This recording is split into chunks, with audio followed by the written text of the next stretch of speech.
Last session, having completed the most recent quest, our adventurers opted for a more relaxed evening, with Vayne helming the decision for the group to head for Roshana's parents' home within the Merchants District for a visit. Your carriage dropped you outside the storefront of the Shabafay's family butcher and delicatessen, the business run by Roshana's parents. You went inside and admired the produce and prepared meals on offer before Sarah, the business's new employee, went to go find Roshana's parents. They came down from the back room and welcomed you home, Roshana, and greeted the rest of you, introducing themselves as Gertrude and Jacob Shabafay, Roshana's human adoptive parents. They invited you in to join them for dinner, which you graciously accepted. However, Roshana was able to tell that something was off with her parents' demeanour. Whilst chatting amongst yourselves in the Shabafay's living room and spying a few baby photos and portraits to gawk at on the mantelpiece, Roshana excused herself to speak privately with her folks as they were preparing dinner. Roshana, you learned that your parents were just a little bit anxious about the business, as the purse strings have had to be tightened recently with the loss of a few previously loyal customers. They believe their customers have decided to move their business to their biggest competition, the sterling hook within the Fandela, because of their low prices. They assured Roshana, however, that everything would be fine, and they refused your offer of money, insisting that it was yours to do with as you pleased, but would be grateful if Vayne could provide them with a jingle to boost business if possible. Roshana's mother also told you that Priestess Alara, the head to your Temple of Saloon, was looking for you and asked that you visit her when you had a chance. While dinner was still in the process of being prepared, you decided to head down to the shrine to Saloon, just down the road from the shop, and Roshana got to work cleaning up the shoddy work of the previous cleaner. Kato also helped with the cleaning, hoping this act would give him some guidance regarding the cause of his dream.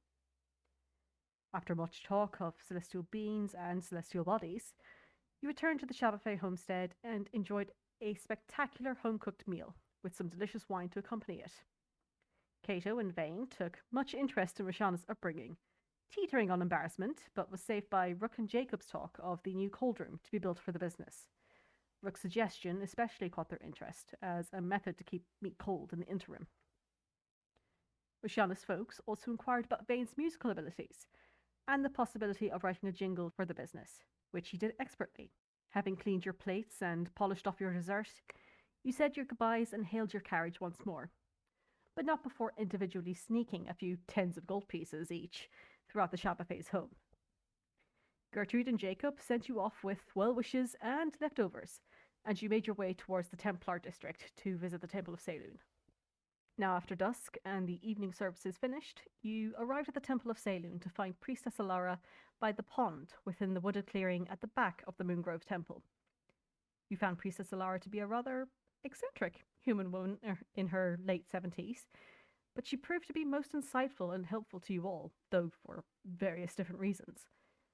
She gifted Roshana with a new holy symbol of Saloon, one that she had treasured and submerged in the moon pond to absorb the moon's power, that she believed would grant power to Roshana, which would grow too, as Roshana's own power grew. She also pointed to Rook and proclaimed that fire was to arrive on Kilar'une the 11th of Findar and to pay attention to whatever exactly she is referring to.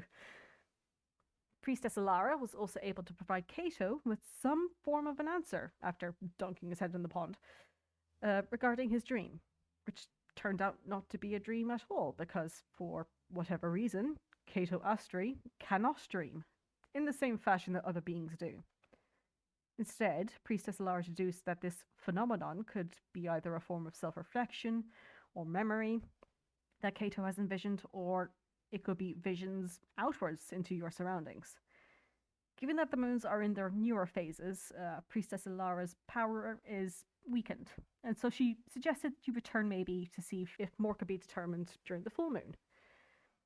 Just as you are making to leave, Priestess Alara held Vayne back with these words. You were willingly looking into the darkness. There is a lot of darkness around you, and has been for quite some time. Do not trust because you want to. The truth will come out. On your carriage drive back, each of you pondered on the wise and slightly wacky words of Priestess Alara, before the awkward topic of potential suitors, courtship, and marriage came to the forefront of the discussion, wherein you spoke about potential mates and how they were definitely not within the group. So, no romances so far, it seems. You arrived back at the guild after a long, long day's work and collected your pay from clerk, who had a parcel for Kato. Inside were pastries galore, as well as a note from Rani, thanking you for helping her case regarding the zombie risen within the public hall, all the way back during the Public's Day celebrations. You're still not entirely sure why she was even suspected, but the note says that should you ever be in the Pandana Bakery in Lythandrios, to give her a shout. Rook went to Susan Arms to see about getting an old rapier for Vayne, which he achieved, and to see about getting his armor better fitted so it could better protect him. The man behind the counter silently directed you to Plumes and Presentation for such a service, which is open on the morrow. With not much else to do for the night, Kato and Rook made for the beds, while Roshana, Vayne, and Rook's pocket owl made for the Doulahan's head. Inside, the barkeep Baz gave you, Vayne, a copy of the Clancamrye Chronicle, and pointed to an article that included the description of your performance at the Public's Day celebrations. He gave it to you on the off chance you were sentimental about this stuff, and gladly let you keep the paper.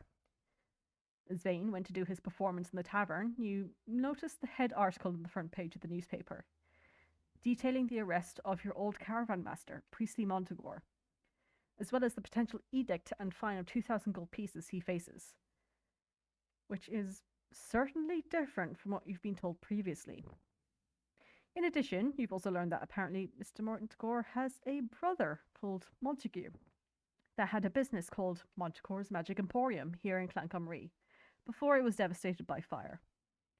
This same Montegor is said to be opening a new, much grander business, you assume, in Lythandrios in a month or so's time. With much to ponder over, you played mindlessly to the patrons and Roshana within the tavern. And that is where we will pick up. So, last time, I believe, you were in El Tavern. I'll bring you over now.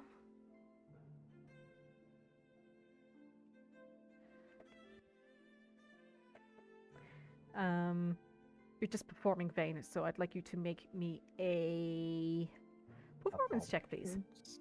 A performance check, yes? Yes. Yes. As soon as it's loading, there we go. Thank you. And performance.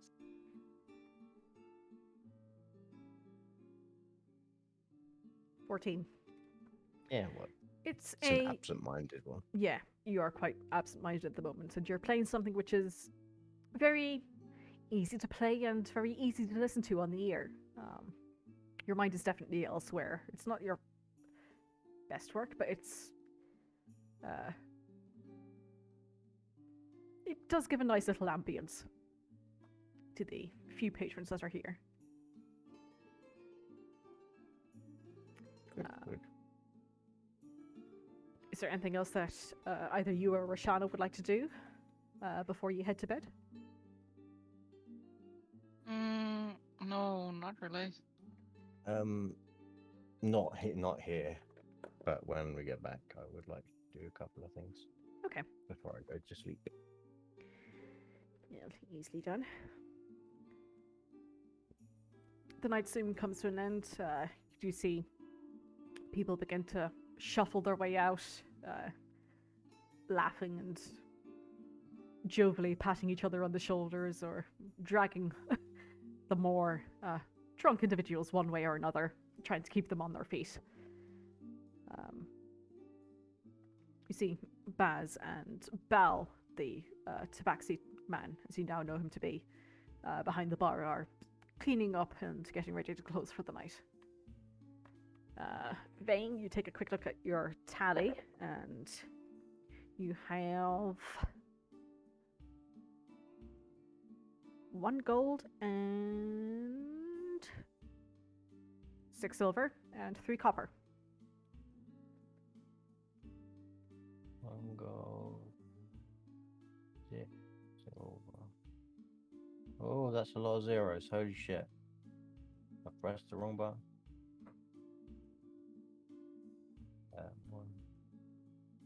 And so how much copper, sorry? 3. 3 copper. Thank you. I will pop that in my thing, and I'll take the paper back with me if that's all right with Baz. Oh no, he said you could keep it. Lovely. Did he? I'm sorry, it's been a week. Did he say anything about like? Because obviously he said, you know, if there was some things that I wanted to learn and stuff. He said to come back on Kilar'une after the weekend. Oh yes, I remember. Thank you. I didn't actually know that down. I'm good. Right. Yeah, so I would just go back to the room then, I guess. Lovely. And I guess I'll see the owl as I'm outside, and I'll sort of wave and say hello, Rook. Oh. Hoo. That's such an angry looking owl. It truly. Just angry all the time. Angie. I'll look at the owl and go, who may you be? Oh my God. Congratulations, you're the first person to give the reason to be upset. Haha. Well, I mean, it explains the face now, at least. Yeah. As we walk back, I will, I'll sort of, yeah, I'll be walking, kind of looking at the paper, and I'll say to her, and I'll show it to Roshana and be like, this, is this of any interest to you? Or can you? I'm sorry, there's a couple of things that have kind of jumped out at me. I just want to get your opinion of them. This this doesn't make it sound like my music caused the person to die, did it? Not to me. Oh, thank God. Would be a bad thing if it was. Yes, I just don't want people to associate my performance with Brenda becoming a dead person. I understand. And the other thing, and I'll flip back to the front page. I don't know if the other one's on the front page as well, but I'll say, do you know of this numbskull? I believe it's but what kind of thing might it be? Roshana, you have heard just a little bit about Numbskull.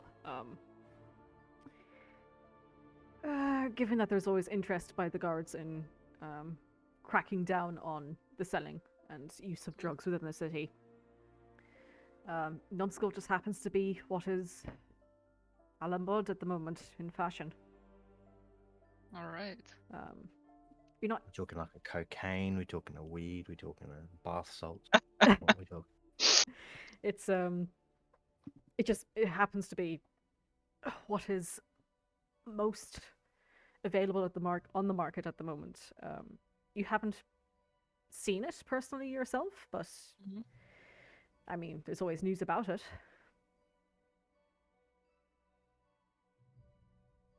Well, I mean, it's the thing in town right now. I haven't seen it, but there's interest in it. Yes, it's just with this article suggesting that we had some in our possession, I definitely wasn't aware of it. You wouldn't happen to know or have heard of this Montague? Have I?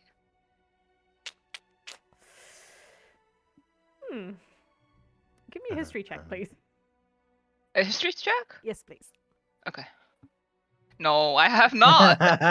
Who is this? Who is this man? Oh my God. Starting off strong. Welcome back, guys. Another week. Here we go. Yep, here we go. Get the shit rolls out early. Let's go. Yes, indeed. Do that. That's not how statistics works. I know, but we can hope. I have not heard of this person. Oh, It's well, I mean, Also, that's a weird name. hey, yeah, I suppose it is a bit very. Yeah, it is an interesting name, yes. Yeah. It's just I wasn't aware that Presley had a brother. You see, just kind of come as a bit of a surprise. And this number of the 2,000 gold is slightly different from the number I was given. Perhaps I'll sleep on it and maybe discuss it in the morning. Maybe you should visit your friend? It might be an idea, yes. Because it sounds like either he is telling you something different, or the people are telling the paper something different. Might be worth a word with Luxon as well. Yeah. I'd rather not, but... I mean, I look at the paper and say, well, of course it is. It's just what they know, I suppose. So it could be wrong. Of course. One way to find out? Yes. Yeah. I dash ahead. Pelt and jump into my bed. No, I yeah, I will just sort of meander and go back up to the room. Mm-hmm. And then once I'm there, I'll pop the paper down and give it, like, hand it to anyone that wants to read it. And then I'll keep kind of going back to it for about an hour or so, and kind of reading over it. Okay. And then lastly, before I go to sleep, I would like to. We're about to do a long rest, aren't we? I would like to. The big sleep. The big sleep. The big sleep. I would like to.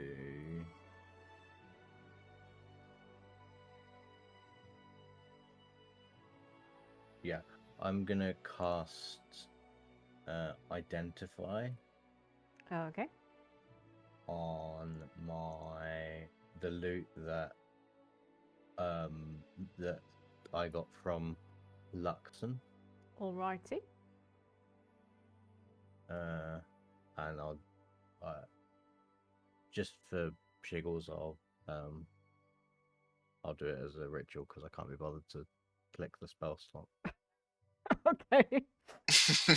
But if you could click the little dialogue box, please. To throw Yeah, sorry, I'm about to. I was about to click invisibility. Okay. You do that. You fiddle around with the pearl that you have, and pluck a couple of times on your viol as you're looking down at this loot that has been handed to you. It's not magical. Excellent. It's a loot. I have a loot. Well done. Cool. I didn't expect it to be. I just wanted to check. Actually, sorry, I forgot to tell you. It's cursed. Oh, No. sweet. No. Come back here. Oi, oi, oi, oi. Oi. Right, I'm gonna cast Identify on the soap I have. I'm not. I'm just gonna go through my entire list of items and identify everything. I will pack up my belongings and venture forth into the sunset. By that I mean I will put my loot away and put File away and go to bed. Okay, yeah, Vayne's not just leaving the city and going, fuck this shit. Yeah. I'm out. No, I'm gonna lay in bed and stare up at the ceiling, pondering Alrighty. my life choices.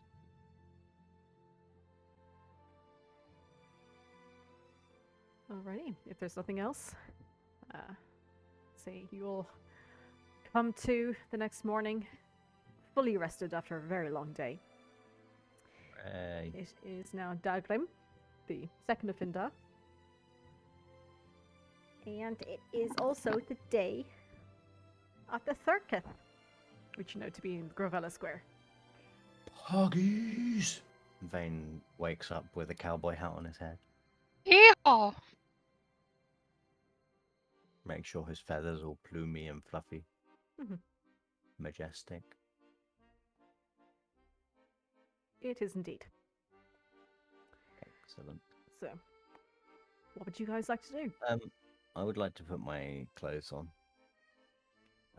Because Thank you for sharing. I realized that I've been wearing the traveler's clothes this whole time. Oh, okay, you're gonna swap outfits and yeah. I'm gonna put my my normal attire on, like my white shirt and that. Mhm. Make myself feel a bit more presentable and comfortable. Because now it doesn't smell like fucking sewer. Stinky, stinky. I am going to switch the holy symbols. Oh, you just changed deity. Yes. No. This one didn't do what I wanted. So. And put the old one under my pillow. Okay.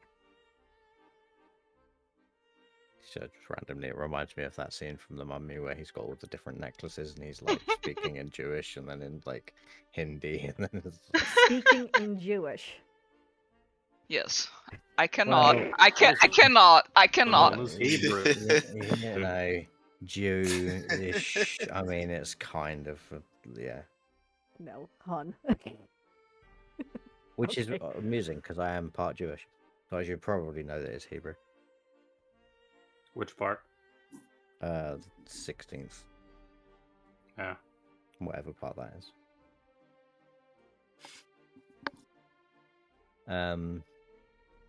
Okay, cool. So I'll be like playing a little ditty in the morning to soothe everyone awake. No. Maybe not as brisk as the song that's currently playing. Mhm. That's like, get up. We're going to the circus. Which is not like tonight. You guys could have a lie-in for once, you know. No, saying. circus. No. We're going now. We've got to get at the front of the That's line. correct. Everybody, get your tents. We've got to be at the front of the line for the circus. We could go and have a nice breakfast. And, or a lion. What time is it now? What time do you want it to be? What time did we go to sleep? I You want went it to to bed like be- 11ish. Okay, so it's probably like 8. I want it to be a minute after Plumes and Presentation opens up. Okay. Which is 9:01. Yes. Hey, wait, is it Saturday? Saturday. It's a Saturday. Yeah. Or Dagger, but yes. Dagger, yeah. Or were you afraid they weren't going to open up on the Lord's Day? Yes. Okay.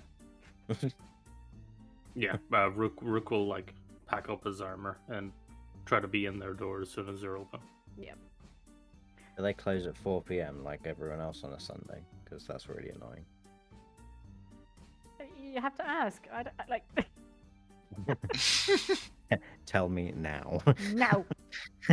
No, okay. I'm gonna walk down with Rook if that's okay. I'll leave my stuff upstairs, but I'm gonna like meander down with Rook. Mhm. It's got the word Plumes in it, and I've got a very, very dashing hat on. Same.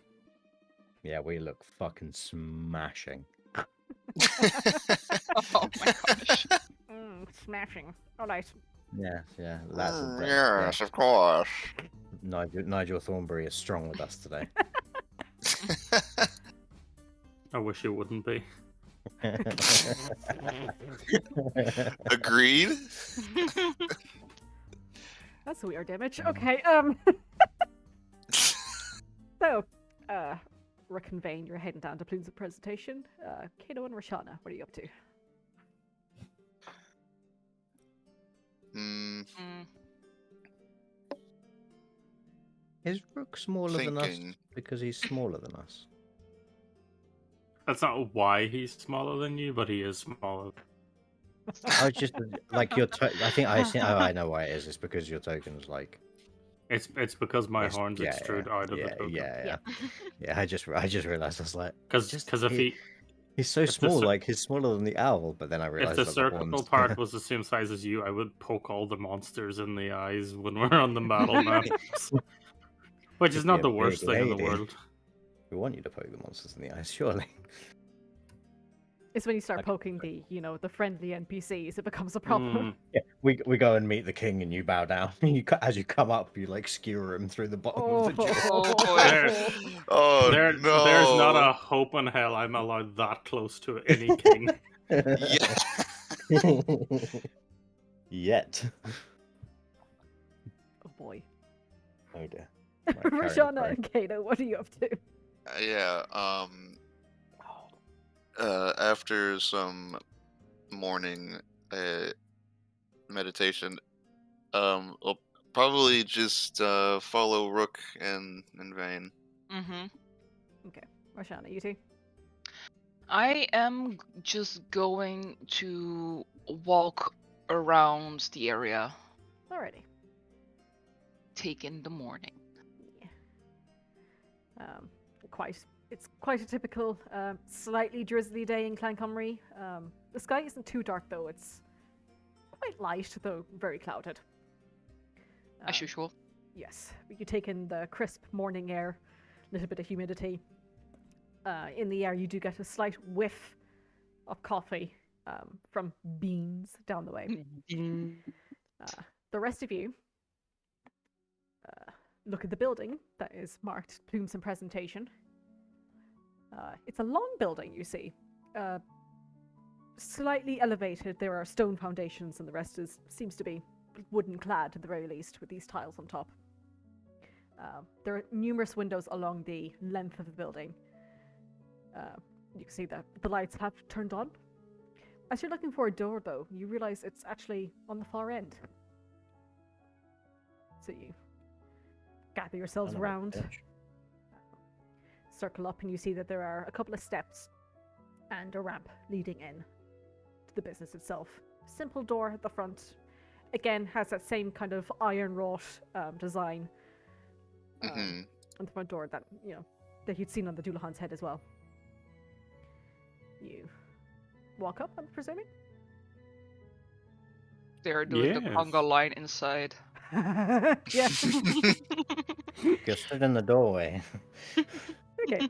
You open the door, and immediately you're hit by the scent of slightly damp wool, but also fresh leather. And immediately inside, you see racks upon racks of different kinds of clothing, but all in different colors. As you walk in, you feel that the air in here is dry, but it's warm. And immediately you can already hear the trundling of a sewing machine of some kind. There are numerous little cubby holes on the walls. At the far end, though, you do see that there is this great open space where you see aforementioned sewing machine, as well as a couple of people walking about, tape measures, mannequins that they're working on specific garments for the moment. You do see that the woman, you presume, might be in charge. You're not entirely certain. A dwarven woman sat at the sewing machine, and she looks up over these little, like, triangular spectacles as you walk in. She goes, hello? Aye. Hi? Can I help Hello. you? Yes, I was sent here by Suits and Arms. Alright. And he just holds his arms out in like a T pose and just says, "My armor needs fixed. It's very loose. Your Some armor? rats got in it." Rats? Mm. Okay. Yeah, I had the same reaction, a little bit more visceral. Like a That I This is can going great. appreciate. Doris, can you take over here for a moment? You see another woman walks down and immediately takes the place. Almost, it's like passing on the baton in a relay. Is it? She was Seamlessly. literally just moving the fabric, and immediately, the other person comes down seamlessly. That's a good There's pun. room for a good pun in there Yeah, somewhere. exactly. Yeah. It seamlessly takes over. She goes, just hold on a moment. I'll see if Fazian is about. And, Cool. I'm gonna look at that machine. alright, just don't touch. And she heads off around the corner, and you hear her walking up a set of steps. And he just starts like walking around looking at the sewing machine. I'll kind of follow along behind him, but I will be looking at the arms, like the leathers and stuff on the wall. I think I have a around. handout for ye. Let me check. A handout for you. Can I assume that because this is like a clothes shop inside an adventurer's hold, that like the selection of clothes is relatively eclectic in terms of like colors and styles? You see, some of the racks are, however, others are. It's a great contrast between some of the things they have in stock and some things that have been secondhand. There, look, they've got a great edgy rogue selection. Kato, get over here. There it is. I'm like, here it comes in 3, 2. Look at this machine. You just see on the couple of the racks, though, Yeah, it's the that's exact very same impressive. garment, but it's just a different color. It's like they're expecting people to come and go, okay, I want this as the base, and add this, this, and this to it.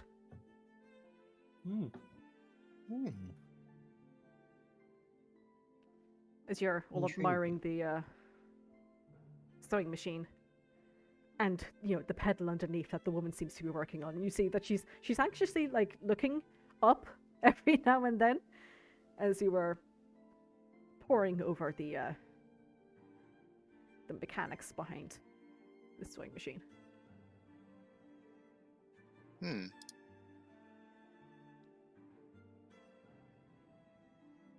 Anything I can help you gentlemen with? No, you're okay. Do you take custom orders for these then? There's these nice robes and such. Certainly.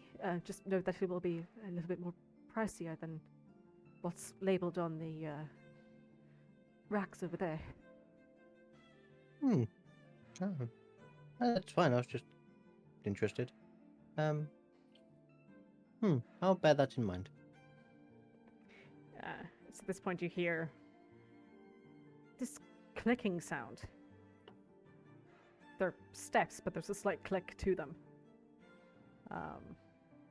As turning the corner, you lift your heads up, and you hear this like a flittering sound.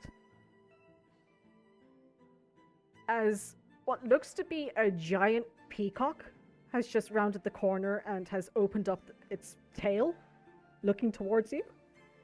The peacock, however, is wearing a white shirt and has like a little, almost purple silk cravat, but is very much Donald Ducking it from the waist down.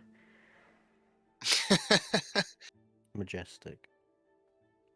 Okay, who are you? Oh.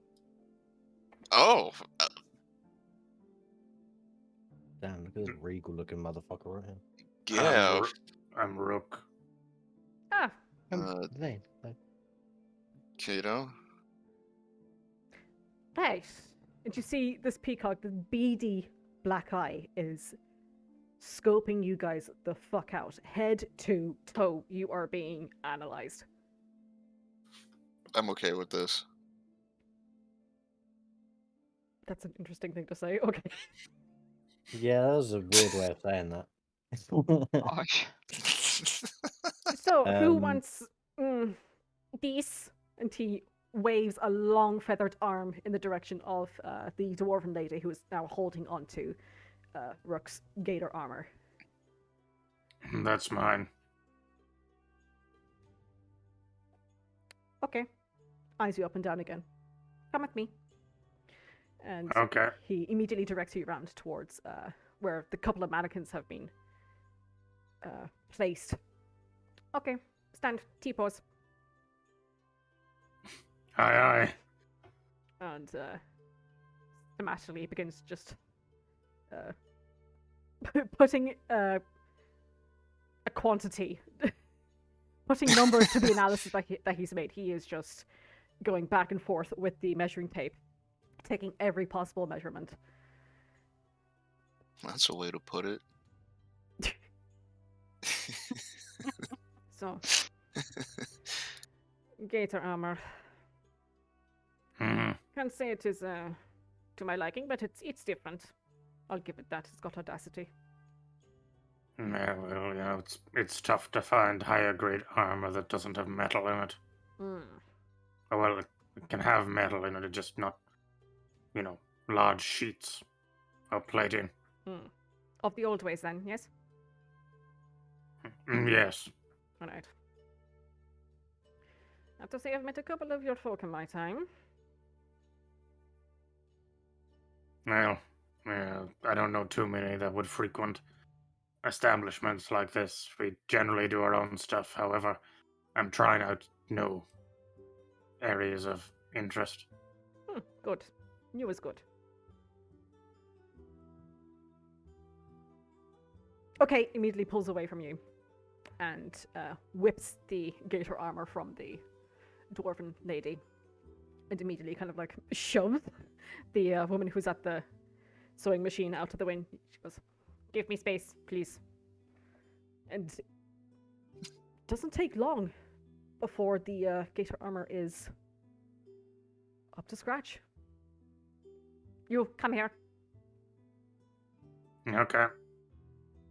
And immediately just very much trying, like, you have a petulant child and you're trying to put a jumper on them, just like shooms it Yeah. over you. Yeah, my arm. No, that's my elbow. I need to.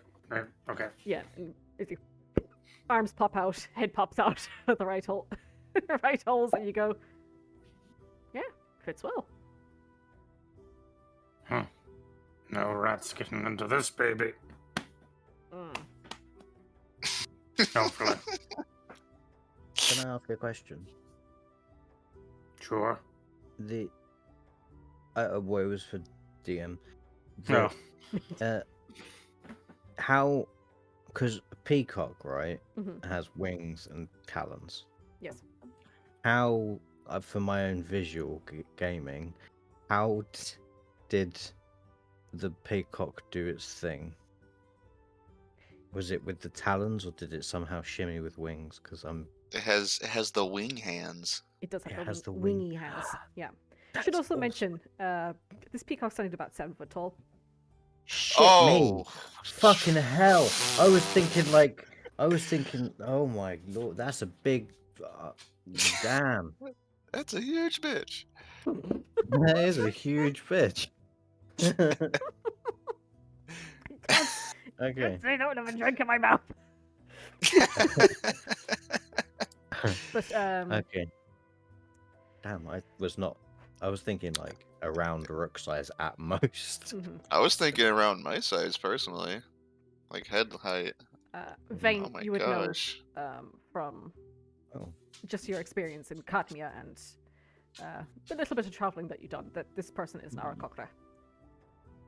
Oh, Yeah. I was thinking Kenku personally. Tannin, you know, the feather tans. Ah, yes. Okay. Right. Just out of curiosity, while we have you here, do you stock sort of more armored things? Oui. Lighter armor, let's say. Can on occasion. Depends. How much do they? Oh, sorry. We are more in the business of customizing. If you're looking for just any old set of armor, you can go down to Suits and Arms. Yes, yes. I would like it to look good, and I kind of gesture to his outfit and majesticness and say, and I feel like you would definitely have an artist's touch with it. He's very much giving you the up and down. He goes, "You have the audacity to say that, and yet you're wearing those boots?" Well, they're just Oof. what I have, or what I have at the moment. Huh. You know. What would you recommend? If you want the armor to look nice, just bring me some armor and I'll see what I can do. But for now, leave me be. Those boots are too loud. Oh, my apologies. Say your plumage is looking lovely today, and I walk out and looking at my boots.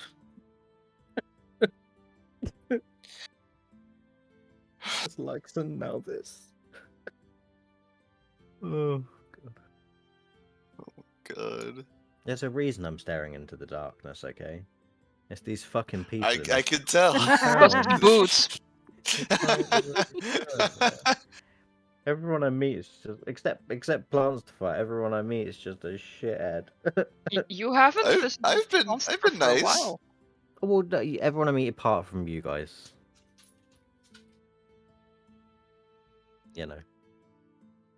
You're what, like 3 people out of an entire city. Well, we'll get there. Okay, Yeah. your sure. career's just taking off. Needs Yeah. time. No, he does got us, Kato. We are just 3 people. I don't know why that confused you. Fazian does turn towards you. Rook and goes, "Okay, paid 2 gold at the till. Thank you for the business." Turns around and walks back upstairs. I look for the till. Yep, and you find it. I go up to the till and I put down 2 gold. Thank you for your business. Sure. If you need anything else done, we'll be happy to do it for you. As long as you do it, that's fine. I won't force you to be happy about it. Goodbye. Bye. And your like speaking manner is fucking amazing. Bye. See ya. Goodbye. Okay. This conversation is done now. While you're doing that, Roshana, what are you up to? Walking around? Just walking around. Yeah. You see that it's pretty quiet today. There's a couple of adventurers sat about in the courtyards and the green, but nobody really seems to be in a rush to do anything. It seems to be quite a lazy day. Understandable. I mean, the circus is in town. I'll see if the guys are finished with clothes shopping. You know, the rules are reversed here. Don't you push your gender stereotypes on me. He's a strong, independent hobgoblin. Oh, that's great. I see. Oh my gosh. If you don't mind, I wouldn't mind popping into the arcane supply store and perhaps going and seeing Planstopher. Friendly face. If we have nothing else to do this morning, I mean, we could go after breakfast. Sure, do you need to pick anything up? What, from the shop or? Oh, well, yes. Well, no, just browsing, you know, see what's there. Arcane supplies, I'd bet. I feel you have. You may be onto something there, Rook. But they might Well, have things about like star charts and stuff. Who knows? Okay. Christ. Vayne looks down and realizes that there's just a rook-shaped blur that's gradually dissipating. Looks off to see Rook freaking running full pelt. So, well, if we need him to go anywhere quickly, we'll know how to get him there. And I'll have a wander around as well. I'll Alrighty. wave at Roshana. Hello. Hello. Believe we're going back round. Oh, And then I mean, perhaps the I did breakfast. see Rook skirt off, so Yes, I mentioned something about stars, and he's evidently gone. I'm not surprised. I look up at the owl, but perhaps he's always watching. Oh, he's sorry. He's meant to be dead by now. He is, Oh, he is I'm the gonna darkness. At the moment, he can only live for 2 hours. The owl is Batman. Confirmed. Not the hero we need, but definitely the one we want. Yes. So I guess I'll wander over I'll wander over to Soko Scrolls and Arcane Supplies. Yep. For all your arcane needs. You guys have passed by this building a couple of times now. And it's, as I'm assuming as you remember, it's a wooden-clad building. No light from inside, but the sign on the door tells you it's open. It looks very much the same as always. And again, you see the Soko Scrolls and Arcane Supplies, the lettering painted in gold above the door. Mhm. You head on in? Mhm. Yeah. Okay. So, Rook with... Where's the door? Oh my god. I'm here. Okay, thank you. I'll let Rook go in first. Rook's already Okay. been in and rummaged through As everything. you're all pushing your way past each other. Ugh. The door swings open, and instinctually, Rook, you have to duck. As you see dozens upon dozens of these spectral floating hands silently whizzing and swooping overhead. Their outlines are brightly different, like shades of purples and pinks, standing out against this dimly lit interior. There doesn't seem to be any particular light source being used at the moment. After the initial shock, you gather your surroundings. You see these open-topped barrels, several empty pouches tied onto the side. Each of the barrels seem to be filled with random, odd bits and ends, but everything still seems to be neatly organized. Some of the barrels contain brightly colored powders, metal filings, pieces of marble, even gemstones in some of them. Others have like these dried herbs, incense, berries. You do see before you do that a path has been made between these barrels, leading up to the back of the shop, where a large, old wooden counter sits on this like slightly elevated platform. What would you like to do? I'll just start like walking down one of like the sides, looking at the items that they have in stock while I wait for the others to catch up. Ones that didn't fully sprint. Once I walk in, Vayne's like astounded by all the floating hands and stuff. It's like, wow, very cool. Bit of a light show going on here, yeah. Yeah, it's like a Pink Floyd concert.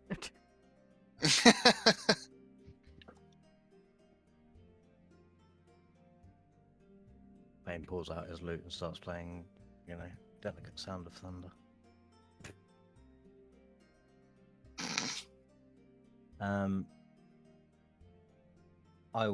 I'll kind of follow Rook's path, but looking in all the barrels and kind of like poking things, seeing what explodes,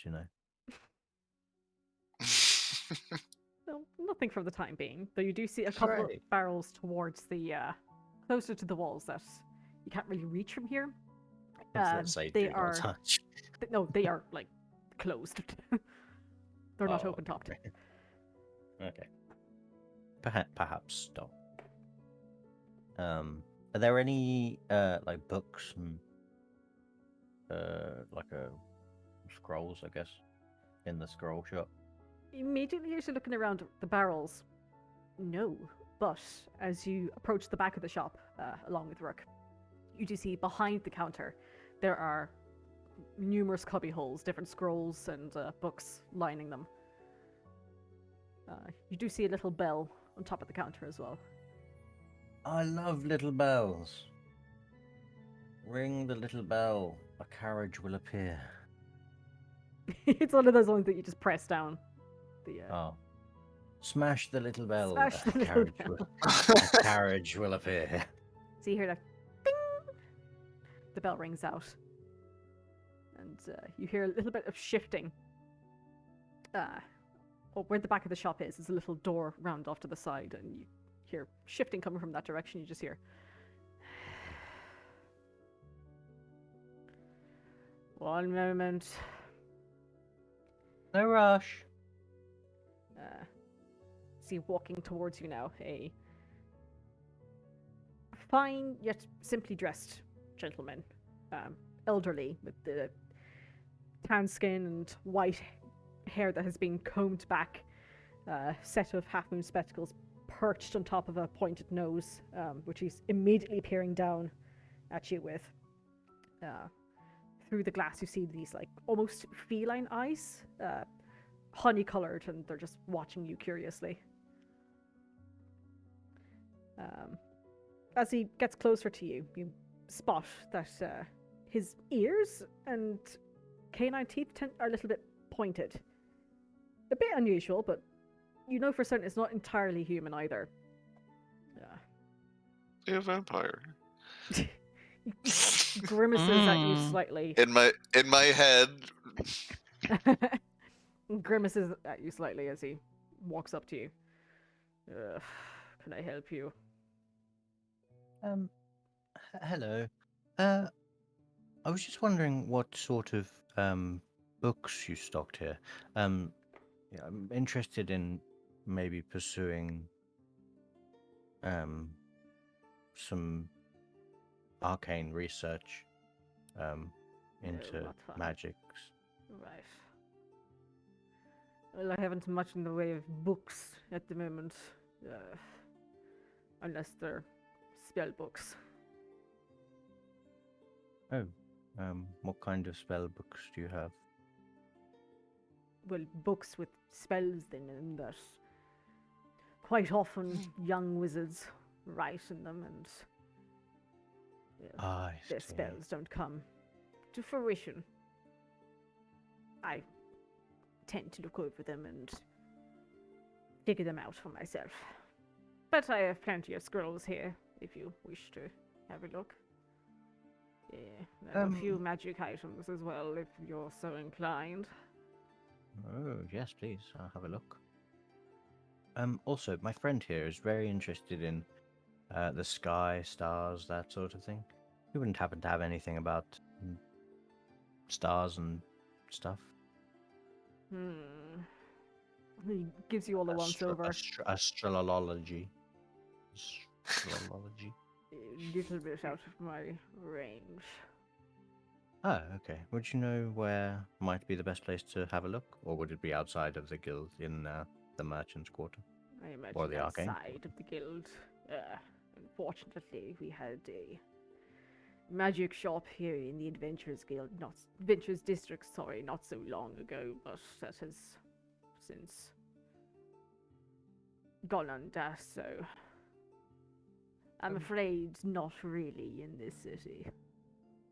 What caused the magic shop to go under? I believe it I was would- a fire, maybe, or something. Was there... was that the Montague?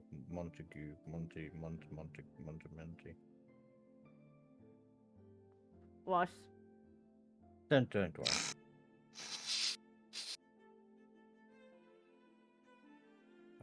Yes, I would love to take a look at the scrolls you have with and the magic items, if possible.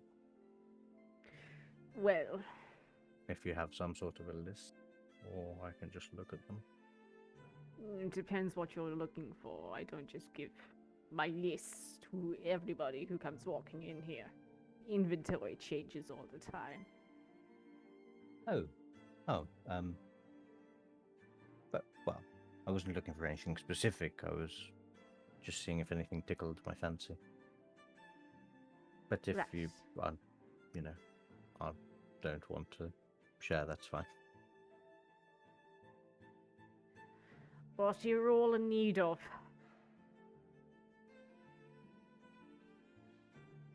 I look at the group. You said you had scrolls. Yes.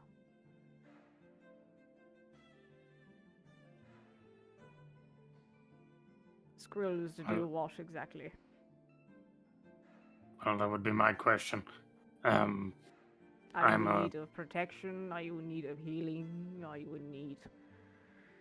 of Well, a can certain I effect?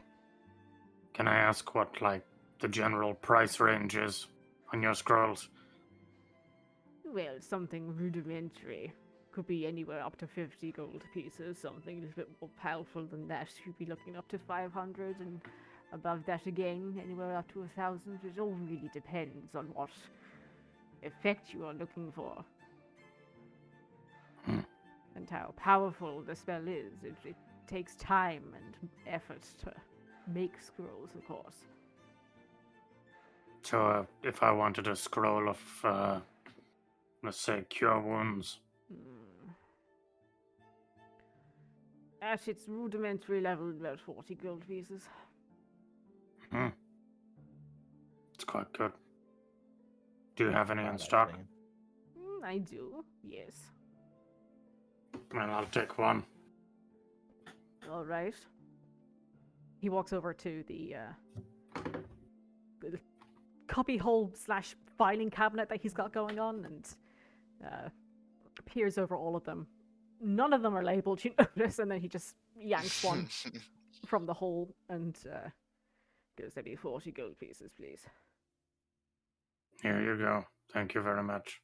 Thank you. Passes the scroll to you. Just so that you're aware as well, I'm also in the business of buying magic items and selling magic items, as I do with scrolls. However, if you wish to barter as well, that can also be done. You said, sir, he says, looking at you, Vayne, you are interested in magic items as well, yes? Yes, depending on what you have. Well, I've a couple in stock. I'm also interested. All right. Half power. Ring a wish. Come on, give me. Give me. Well, depends on your budget.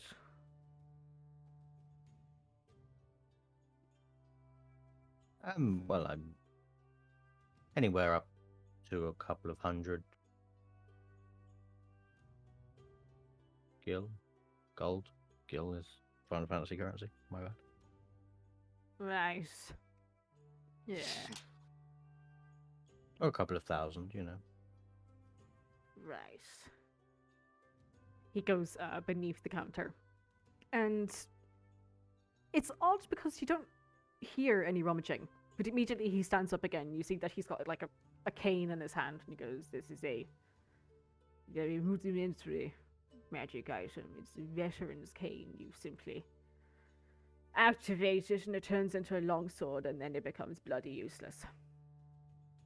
Does it turn back into a cane? No. Oh. At least he's I honest. also have this. It's a bit gimmicky, but you might like it. Pulls up a shield, and you see that it's got like this huge grin on its face. This is bloody awful. It's a shield that changes its expression on the front. I've also been told that I am not in need of this. That was humor, just so you know. And he pulls out a little wand. Again, down the side of it, you see rather grimacing faces. A wand, if you want to look like me. Places it down on the counter. I can go on if you wish. I think I'll pass for today. They seem a little less useful than Well, I than I- was only bringing out the fun things. Oh, I can get the more useful stuff if you like. Of course, that comes with a higher price tag.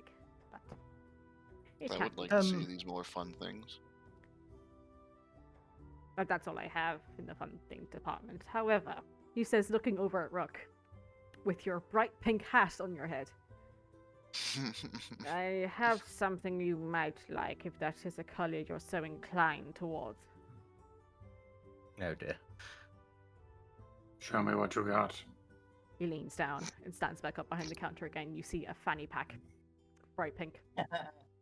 And along the fanny pack as well, it's got like this flap over it. So you lift up the flap and there's a zip and put whatever your bits and bobs into there. But along the flap itself, it's got like these little beaded crystals hanging off. It's decorative.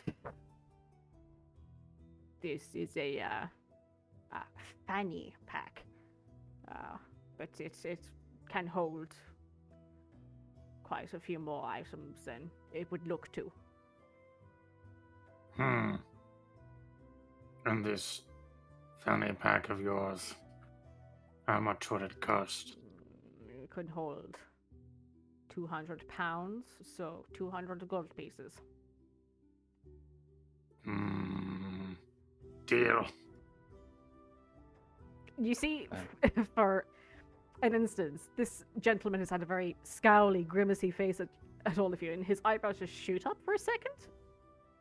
And then they go back down again. He goes, right.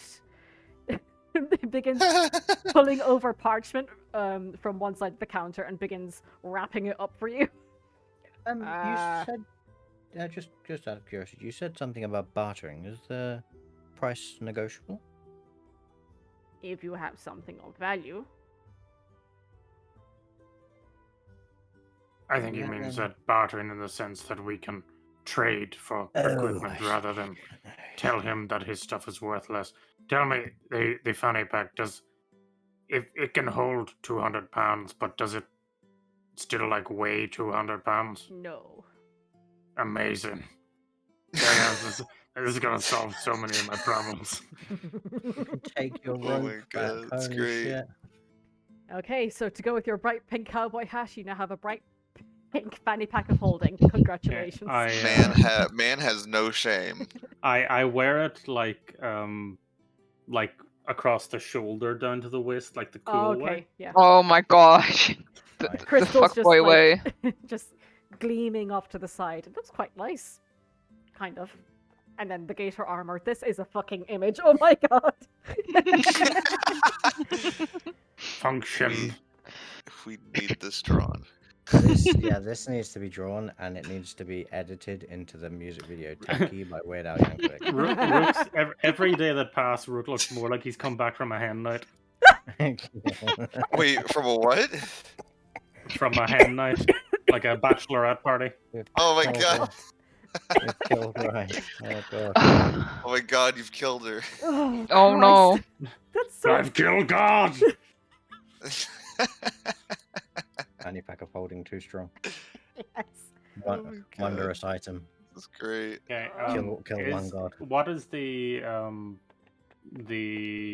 dimensional restraint of the accent? Like, how big of an item can I actually fit into the fanny pack of holding? I need to look that up. I do not have it on me immediately.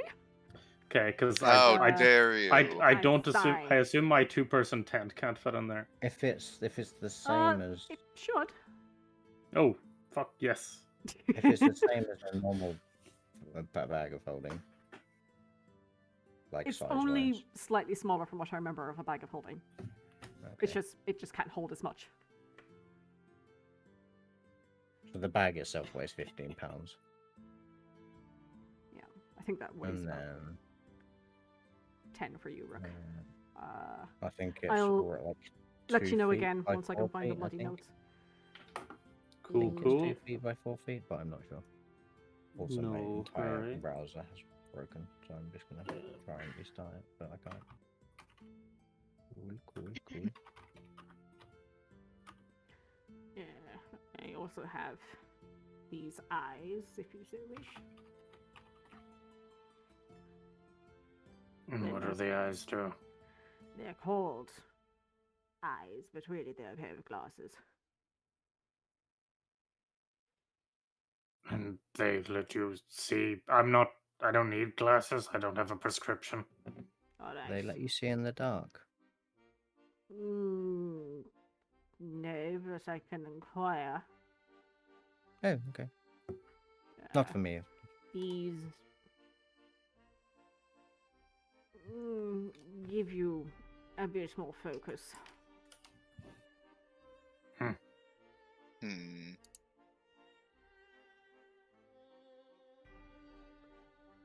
So, put them on if you're inspecting something and really need to focus in on whatever it is you're looking for. This can't help you with long distance, but let's say if you're reading and you're needing to find a certain piece of information, it might help you.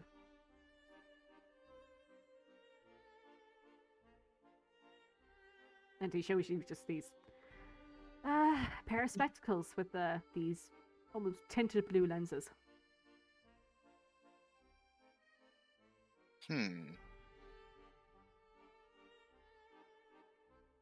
I also have this. He pulls out this little glass sphere and he goes, you can emit bright light.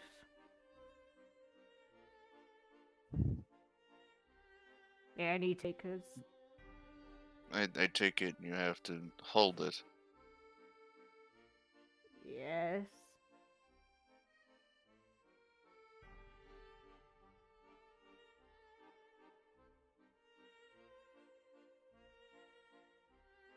I also have this. He reaches down and pulls out this little amulet. And though it seems to have some kind of clockwork mechanism to it, it doesn't seem to be ticking or anything, but it's almost like in the shape of a heart. This'll give you a little boost once a day. If you're What kind of a boost? If you're particularly unlucky, you could use it once a day to right a wrong.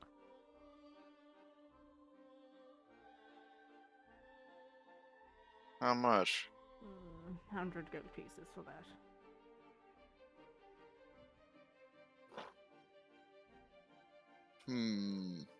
Okay, and so just so you know what you're looking at. So there's the Veteran's Cane, Shield of Expression, a Wand of Scowls. What you're looking at there, Kato, is the Clockwork Amulet. So, if you roll below a 10 once a day, you can... Oh. We lost Vayne. Oh no! No. With the Clockwork Amulet, I believe once a day, if you roll below a 10, you can use the amulet to give you a 10 then. Handy. Yeah, especially in our group. Yep. There is also, sorry, my apologies. Drift Globe. The glasses are eyes of minute seeing, so they give you advantage on an investigation check. And then, of course, there was the fanny pack of holding that Rook has very happily taken.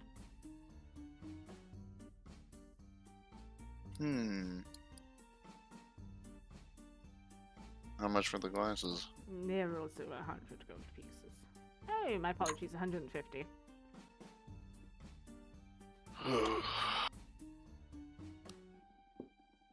I take it you're all newbies. What if we got the glasses and the clockwork amulet? Could you do something then?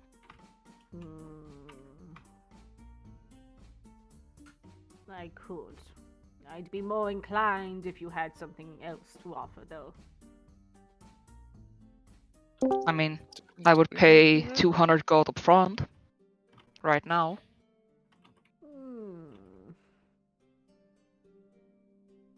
I'd need a little bit more than that.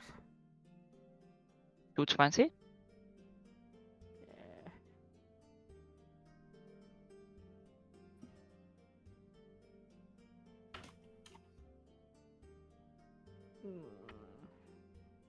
Give me As well, we'd be available for any particular matters you might need help with. I don't know what particular matters you're referring to, but... Well, I'm sure we've all had errands we'd rather have someone else run instead of ourselves. Indeed. Tell you what, if you find anything useful magic-wise, you can bring it to me, and we'll see what we can do. I'll say 230 for the 2 items.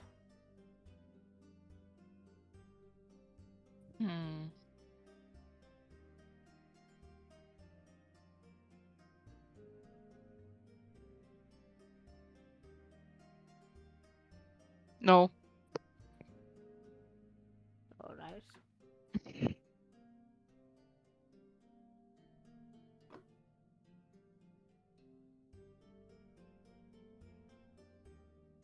I'm back, sorry. No worries. Whoa. Guys, this No. bag is amazing. Can I pull Rook's rope out of my satchel and just start like lowering it into the bag? Yeah, sure. Cool. If Rook wants it back, of course. Of course. Now that I am unrestrained. You can now have your hemp and rope back. I will delete it from my inventory and it will be in your inventory. Excellent. Oof, like magic. Like manual magic, where I took it out of my bag and put it into his.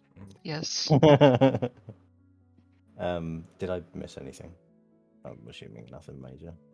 Except- We were just discussing prices and Okay. items.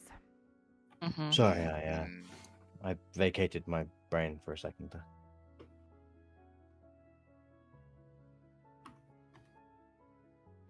Sorry, now I'll give you the full list so you can see properly.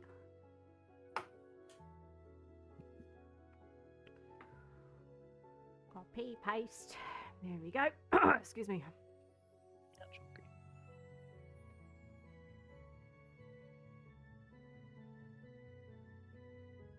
Of course, the fanny pack's gold. Gone now, so. Yeah. Yes. Okay, cool.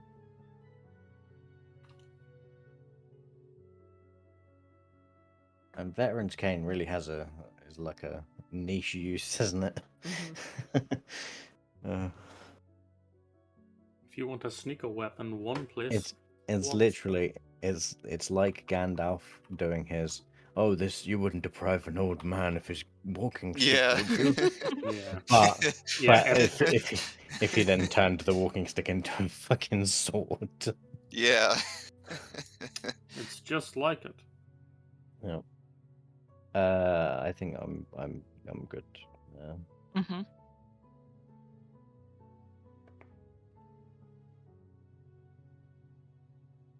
Thank you for your custom.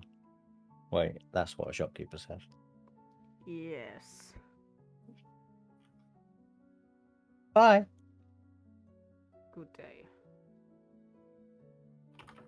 What a lovely fellow. He does seem rather morose. Mm.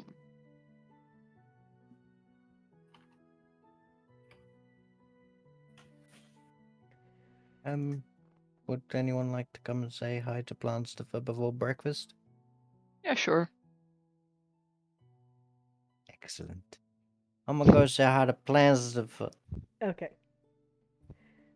You walk through the up the front steps. See the same woman behind the dark, dimly lit entryway again. She waves to you.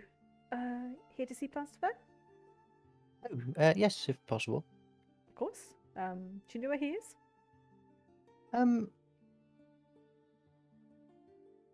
I don't think so. All right. Give me a moment. You see, she just pops a little sign onto the counter that says, "We'll be back in 5 minutes. Please wait." And she leads you down the familiar path that you were through once before, into this greenhouse area. She takes a quick look around. She goes, I'm afraid Fern isn't here immediately. What are you doing? I was walking down the spiral staircase. Okay. That's okay. I mean, just she needs her rest. I think it was over here. And she brings you to a section which is a little bit more. You take a look at the plants around, and they seem a little bit more domestic. Hooray! No assassins of vines. That you can see. Oh no. No. There wouldn't be assassin vines if you could see them. Not wrong. It's the smallest, like, little circular patch of grass, and immediately around it is just plants upon bushes, upon every kind of shrub that you find. And you see the Swabbly. familiar bristle of one set of leaves. Plants to fur. Hello? Hello, little one. How are you doing? I'm alright. How are you? Oh no, it didn't pick up. He said, "He's all right. How are you?" I'm doing okay. Day by day, as you know. How are you finding it here? You settling in nicely? Have you rooted in nicely? I think so. Yes. It's good. They're treating you well? Mhm. Getting enough water and sunlight? Yes. They grow up so fast.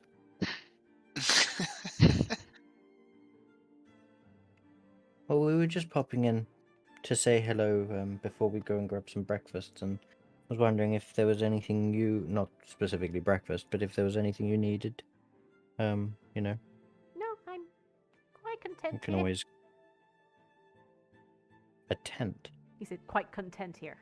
Oh, okay, right. Well, I'm glad you're settling in nicely and enjoying your new home. Hopefully, no other plants are, being mean. Well, it's a competition every day to survive. Ominous.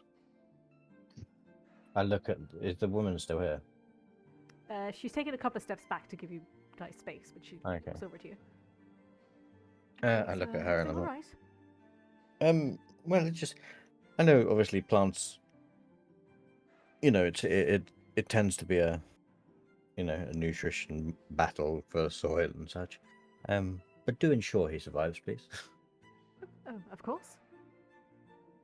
And if required, like, we can always maybe find a bit of land somewhere, that he can have a bit more space for his growing needs. So, With all due respect, this is what plants do. no, I know that. He just said that it's a struggle to, it's a competition to survive, and I just don't want to turn up one day, and He will be taken care of to the best he's of our not like other abilities, and plants. well, that is true. He's special. He's got a name. Vayne here is just being, Attached. yes, a plant dad. All I'm right. just making sure that he's, getting the best care possible. and I trust that you will give him that. I just, I don't mean to be insulting. I worry. Right.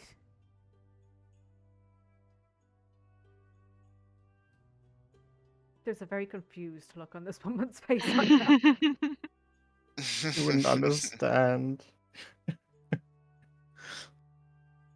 I'll pat plans to give him a little shimmy, kind of like on a leaf or something, and say, "Wait, we'll come back and see you soon.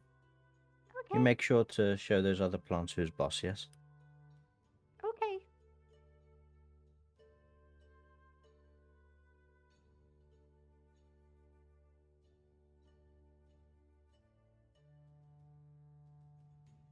I take it that you said something. Sorry, yes, he said okay, okay. Good. It's every time. Pastifer's voice is just so sweet and small that it just Discord's just like, no, he's too innocent to be on Discord. Okay, we'll come back and see you later. All right. And I nod to him, and I look at the woman that brought us down. I say, thank you very much. I appreciate it. I didn't mean to, be insulting or cross a line. He was one of the first people I met when, coming into the city. Well, the first nice people I met, I suppose. Plants wise. She's very much. It's a blinking at complicated you. relationship. It's complicated. It's just yes. I'll just leave. All right.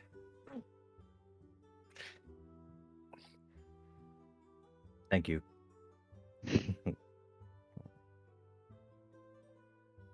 You would have thought someone that worked in a plant sanctuary would be a bit more fucking in tune with their feelings.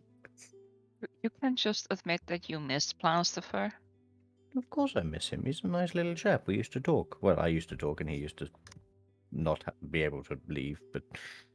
I mean, I think he's kind of better off here than in a tiny pot. Oh, no, I agree. I worry that the other plants will try and steal his nutrients. He'll just summon some cats. Yeah, true. Cats are great at destroying plants. We have witnessed that. Very true. Yeah. Very true. That's a good point. Well, just as long as he's okay. As long as the guild isn't swarming with cats, I think he will be fine. Could fit a lot of cats in that sanctuary. Yeah. Right, that's it, guys. We're opening up a cat cafe. Beans and cats. Yeah, Beans and beans. Beans and beans. Beans. Beans and beans. I'm going to say that definitely gives a new kind of perspective on the term plant nursery. It feels like you've just dropped him off at daycare, Vayne. It's Yeah. Are the other kids kids being nice to you? Well, I mean, he's a growing lad. He's young. He had a tough upbringing. He got, was getting cut up and shit. Vayne Just is wanna make being sure. a dad. Vayne Just is wanna- being a dad.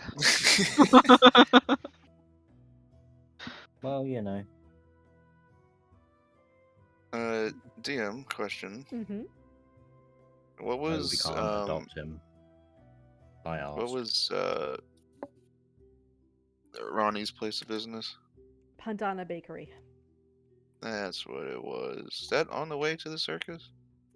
Or is it like It's in the a same tangential? district. Okay, that's a plus. It's in the Fandella, which is the huge shopping center. Oof. Ye olde shopping mall. Pretty much, yeah.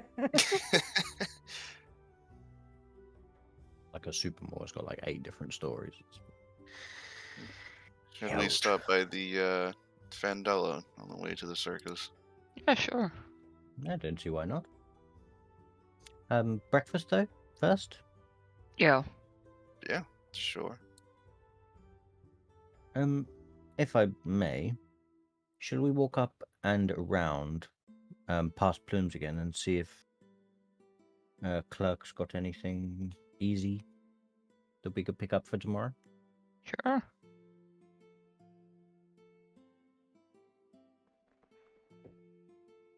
Alrighty. Okay. I'm just gonna walk up and around the fucking one. You walk up and round indeed. Yeah, and You walk over to clerk's desk. Um, Meow. Yeah. You head over to clerk's desk. See, he's sat there, hands across each other, as always, elbows on the table, very prim and proper. And the faceless head turns towards you and goes, "Oh, hello, Vayne Durand. Hello, Clerk. How are you today? I am doing well. I have a puzzle for you." For me? Indeed. And I'll hold out my hands like grabby hands. Okay. So you get a what looks to be almost like a square box. Okay. Has it got handcuffs in it? No. Why Yes. did your mind go there? Because I'm probably going to get arrested again. Right? No, it's drugs. We've got him, guys. Get him. Ah, shit, numbskull. That was for Um, a different vein. You just committed postal fraud. Get 'em. No, the only executable offence in Clancamrye. No. Oh, honey. Yeah. I will look at the package. Yeah, so it is almost like a rectangular box, taller than it is wide.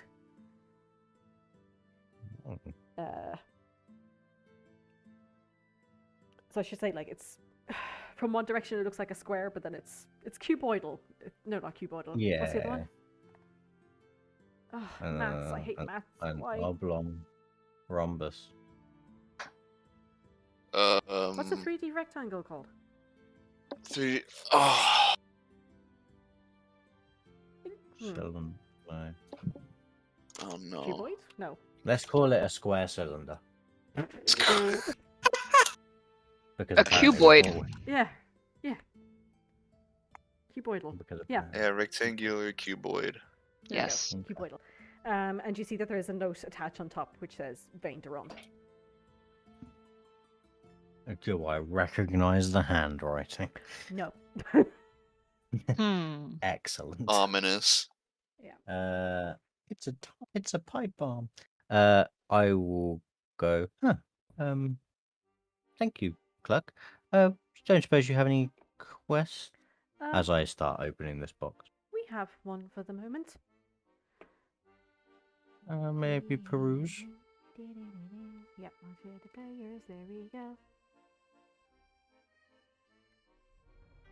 Says persons needed to make a delivery. Location for delivery will be granted at pickup. Patron is Corvain Oz Fractala. Grave District entrance. Eee, that's a long way away. And the delivery location could be even further. Yeah, it could be anywhere. Wait, where? The Fandela we're going, right? Which Yeah. is 13. Wait. Oh, near the Fandela. Yeah, so Merchants yeah, District, there you go. The Yeah. Merchants District. Yeah, it's slightly on the other side of the entire world. Okay. Excuse me. Excuse me. As you're Travel expenses will be reimbursed though. you see this little cuboidal box. There is like it's almost got like doors on the front that has been kept in place by like a hook lock. You undo it and open it up, I'm presuming.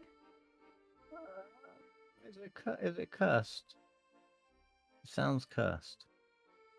Yes, they're delivering you a cursed. It's a Ouija board. I bought it on. I can buy cursed items from Amazon. I mean, yeah. have you got means to see if it's cursed? Do you want to check it out? What do you want to do? So it's a box with like a like one of those hook latches. Yeah, it's a wooden box with a hook latch. I'm gonna keep a hold of it for the time being. I'll keep a hold of the box, and Wh- I'll go. We're gonna go to the Dullahan's Head, right, for breakfast. Yeah. Yeah. I'm gonna okay. I'll peruse it in there. Does Because I'm holding it. Mhm. So. does it look like the box we found in the attic during our ghost hunting session? Nope. That Okay. was what my immediate thought was. It's like, I'm gonna open it and it's gonna start smoking and shit's gonna start getting thrown around. So why would we do it in the Dullahan's Head when we could do it outside? It's open space. Well, Smell you it see. first. And the way I'm thinking of it is if we do it in the Dullahan's Head, it's not just our problem. Wow. This is true. This is true. Okay. I can go, well, Clark just gave me the box and said it was for me. I don't know what it is. There is a note with it. I'm just saying. What does Oh the my note? God. I thought you said the note just said my name. No, I said there's a note on the top that says your name at the front. Oh! I thought it was the the note was just said my name. No. Oh, I was like, that's not a note. That's me. Okay, so when we get to the Dullahan, can I read the note? Yes. You Gosh. flip it over and it says, "Hello, Vayne and gang. I wanted to thank you for dealing with the cause of my dead teammates back at the warehouse and for talking me into speaking Oh. with Lady Albus about what happened. I don't have That much. lady. I don't have much to offer, but I think you'll get some use out of these. Signed, Holly. P.S. Could you please leave the great sword with Clerk? The owner's family would very much like to have it as a memento."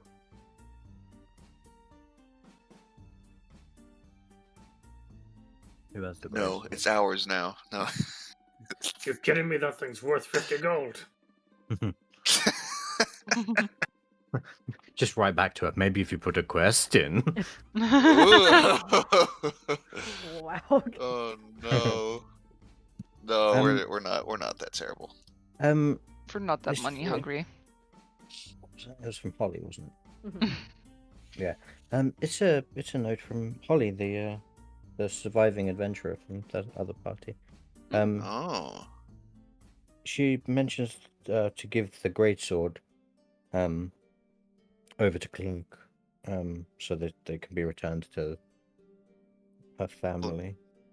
Look at Roshana, who's probably carrying it. I thought you were carrying it, Kato. Yeah, you I were was carrying it. Oh. Christ. Yeah, here it is. Yeah, it's just been on my back this whole time. Completely forgot it was there. Didn't notice it at all. It's so No. it's so strong. He just shakes it off. It's like, I didn't even know it was there.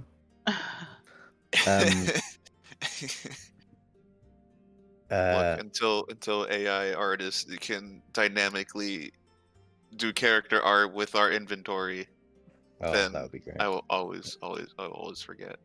I would love to see my barbarian with that.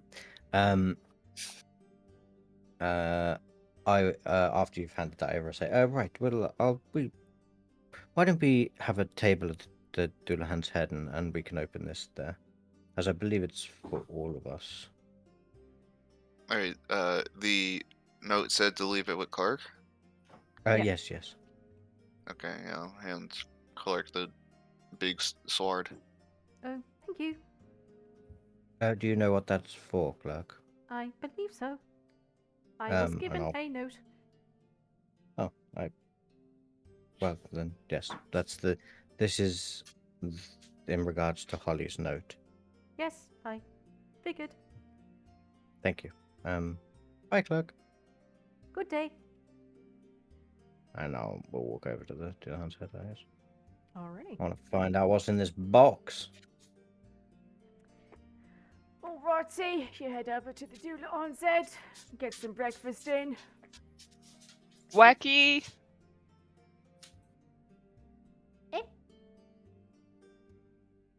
Wacky tobacco.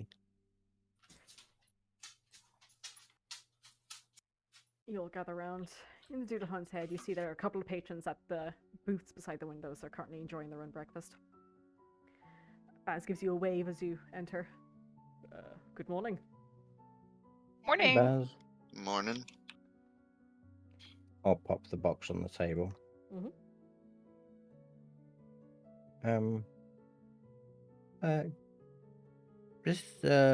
How much is breakfast?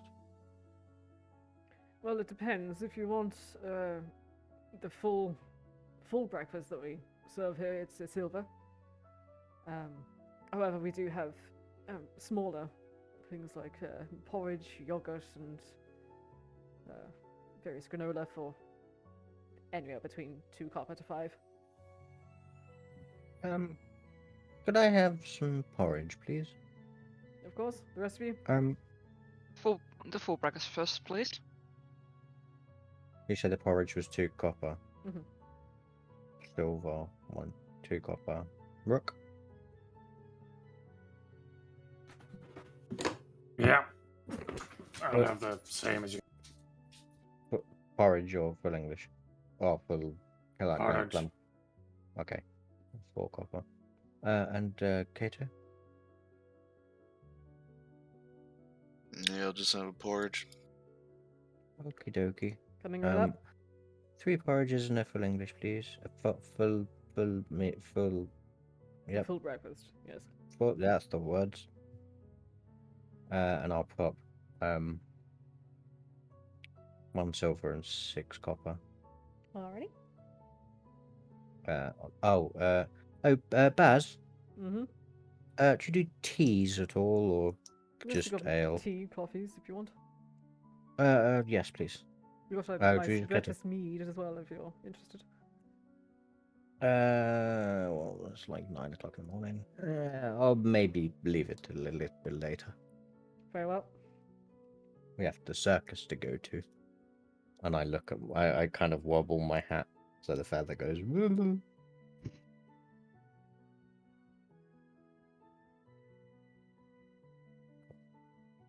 Alrighty. And then so that was 1 silver and 6 copper. Was the tea Included. included? Okay, cool. 1 silver, 6 copper. Cool. I paid for everyone's din or breakfast, so there you go. Thank you, Vayne. That's alright, I stole money from you guys. Thanks, man. I don't say What was that, that? but I think it. Remember how my parents gave us meat and everything? Do you remember how we gave them like fucking 500 gold? I know. Shush! It was 60. Still quite a substantial amount to find tucked in your bed and wherever Kato put it, like in a napkin or something. Yeah, it was under a napkin.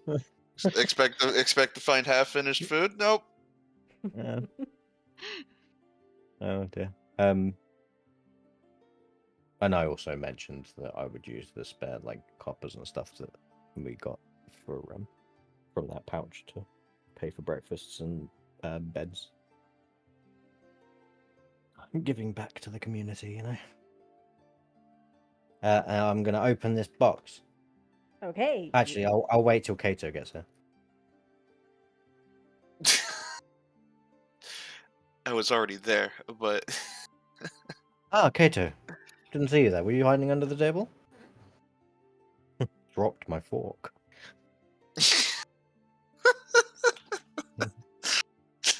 I'll open up the box.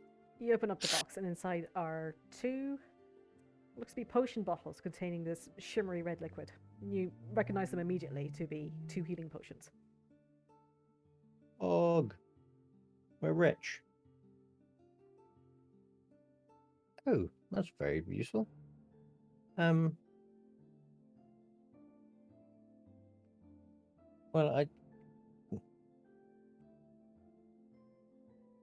who should we give these to? I mean, Roshana and Rook, you're able to heal us, aren't you? Yeah. Yeah. Are you also able to do that on yourselves? Yeah. Yeah.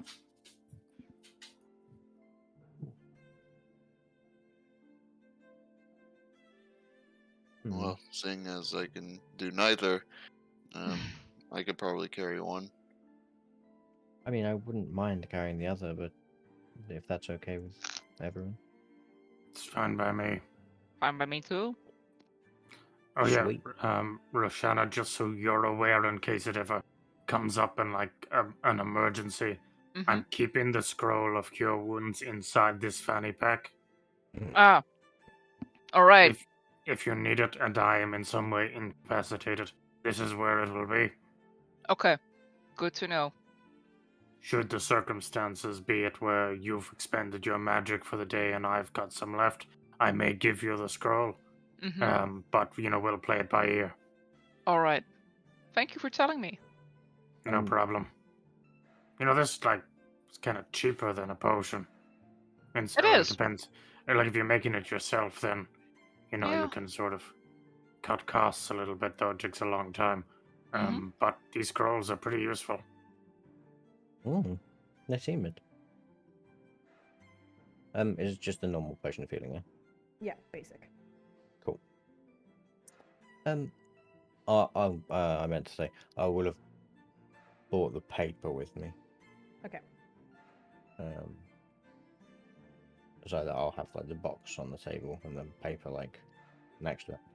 And then while this conversation is happening, I'll kind of glance again at the paper, and have a ponder for a minute.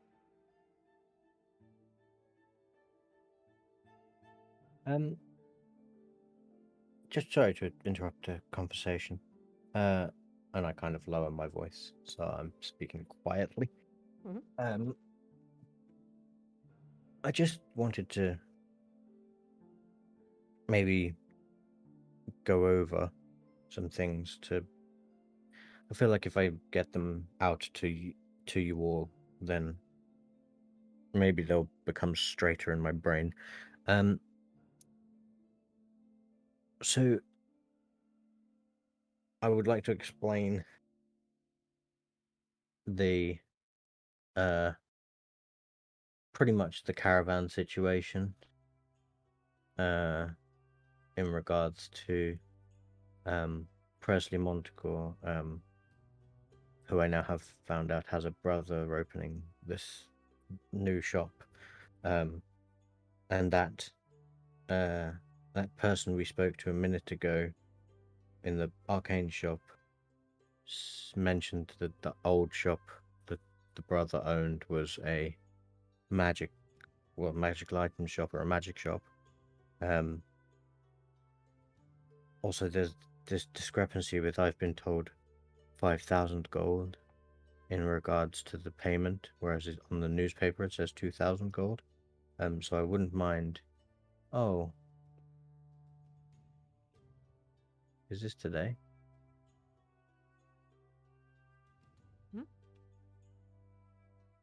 Wait, is this? No, this is just the paper Oh, that is you this- have and you're showing it to them, I'm assuming. Does it actually say at the bottom of the paper, message boop? No? Where the Are fuck you did that come from? I was like, that's an interesting sign-off. Message boop. Okay. Everyone should be able to see it now. Oh, I know why it was. It was because it was in that channel. Right. Yeah. So I explained that. Plus what I know in terms of the body. I'll because I know Rook wasn't there when that was discovered, because he was chasing stars. So I'll just to keep everyone abreast of the situation and kind of make sure that everyone's on the same page about why my arrests have been happening so fucking frequently. and yeah, just to make sure Rook is aware that there was a body found, and obviously I'm saying this all very quietly.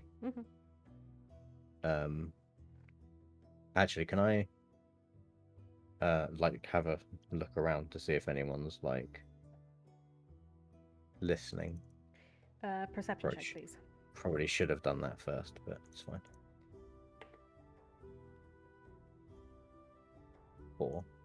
Sweet. You feel No one's confident. listening. No one's looking Okay. or listening in. Okay. And yeah, and so basically just filling everyone in, making sure everyone's got the same sort of eye information. Sorry, how and much do people know? I need to ask.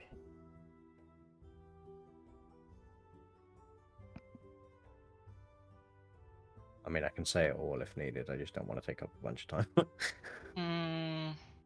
It probably would be better if you did explain, Vayne, from the beginning. Okay. What happened? Right. So, I was born. And it's been a long... No. You need to been a start long, at the very downhill. beginning. Oh, conception. Yes. Before there was thought or essence in the universe, there was nothing. There wasn't nothing. There was an absence of something. When did the troubles start, Vayne? So when we were coming into 1916. Oh my god. 1993, I guess. Before we arrived in Clancamrye, we travelled through, I believe it was Gratsim. Pretty sure. Yes. And some of the folk there took issue with a companion of ours due to his race. And he's... And I look at Roshana and I say, he's a lot... I mean, he's an orc gentleman, but he's... We used to say he was built like a brick shithouse.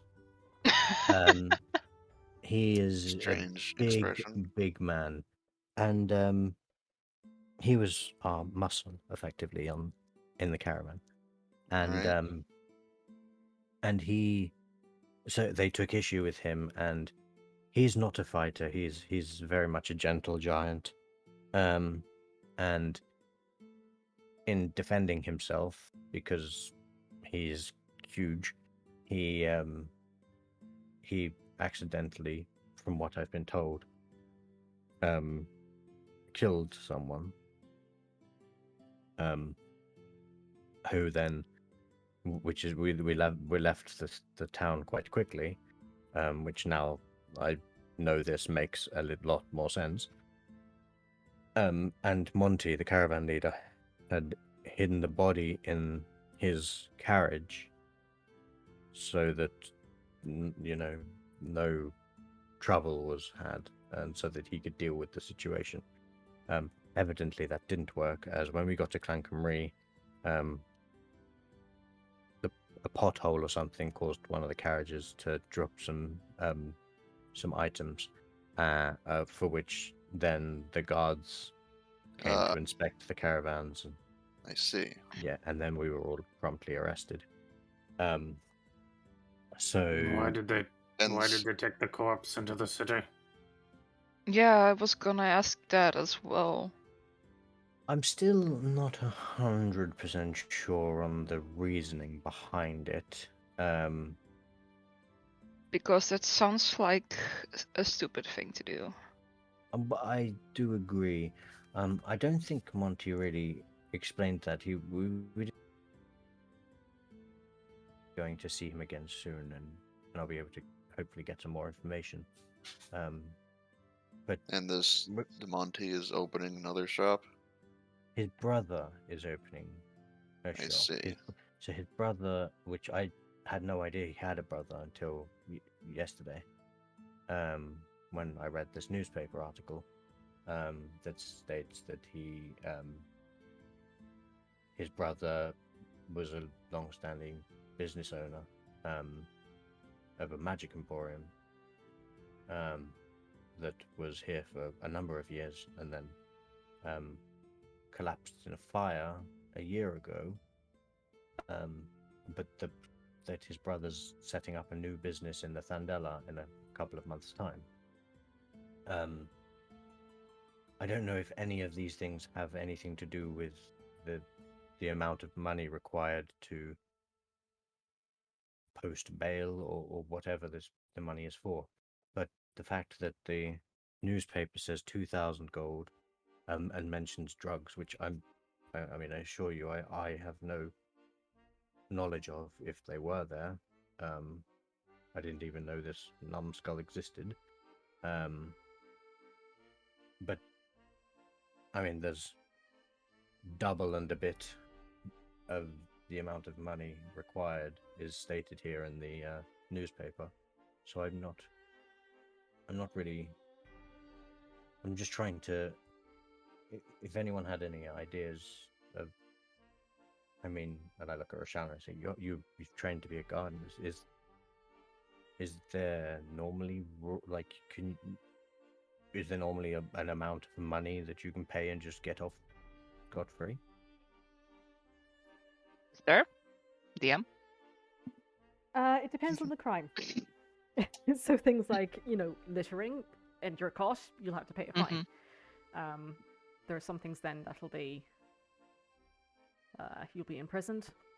Sometimes you are exiled. Sometimes you're given an edict not to go to certain places, kind of like an exile as well. And then there's death. Good old death. It depends very much on the crime. The punishment. What about capital murder? Manslaughter? I mean, there being a body, it's not a good sign. I don't think you can really pay that off. Yeah, I didn't As think for this the either. as for the contraband with the other, but it's Well, the thing is I don't know if there was contraband or if that's just the story that's been put out instead of there's a body in the carriage. I mean, honestly, what we have witnessed lately with the guards, and I say this softly, you never know what's real and what's not. I just feel that, I mean, so let's assume that there was no contraband and it was just the corpse.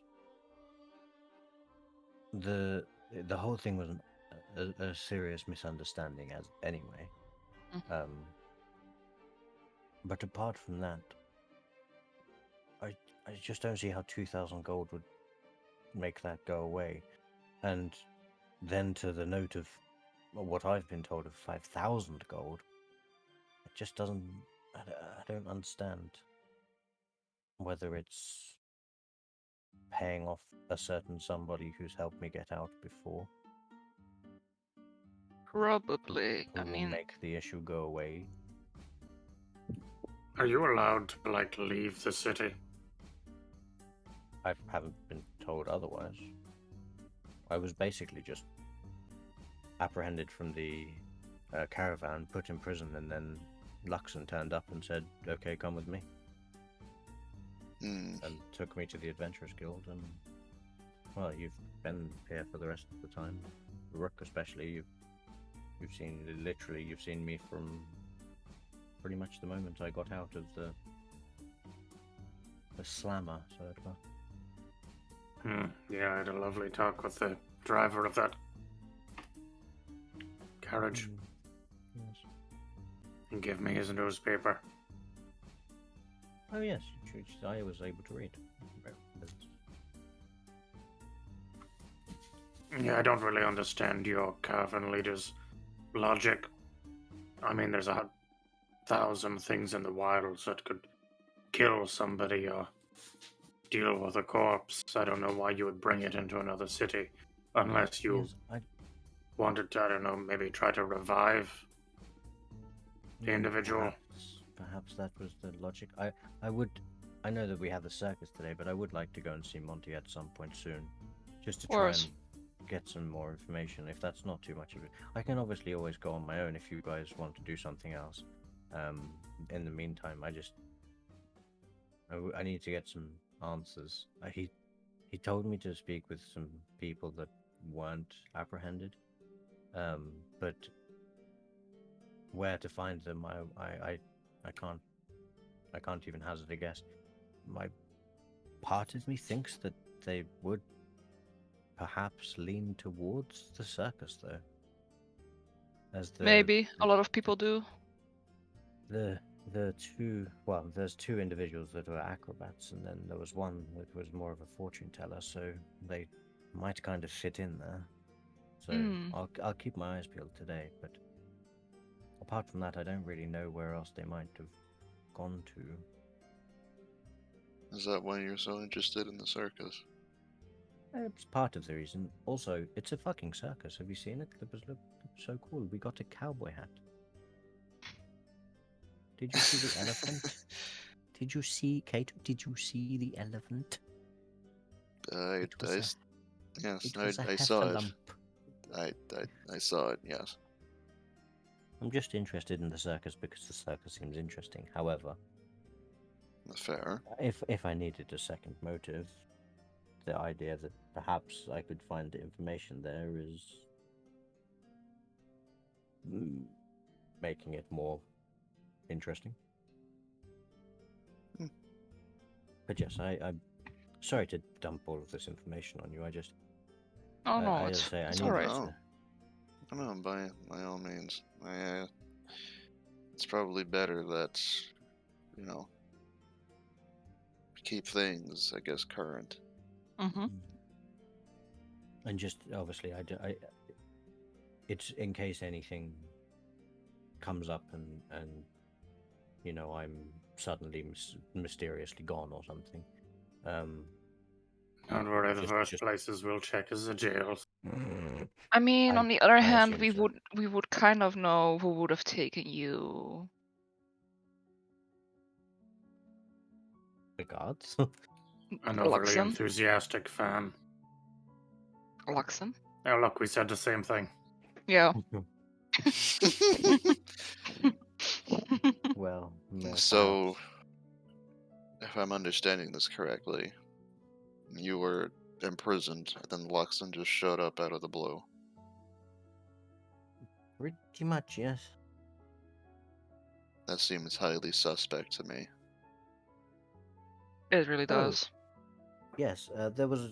I know I haven't mentioned it before. There is a reason or two why I don't trust him. There's many, Yes. But, especially the one in the card. I mean, technically, he has gotten me out of jail twice. Although to my knowledge, I hadn't actually done anything that would warrant me being put in jail. But I at the most for talking to that lady, a slap on the wrist, but not jail time. Mm-hmm. I think he has some sort of investment in you. This is his way of protecting that investment. Yeah. I feel he suspect may he'll ask stand- something of you very soon.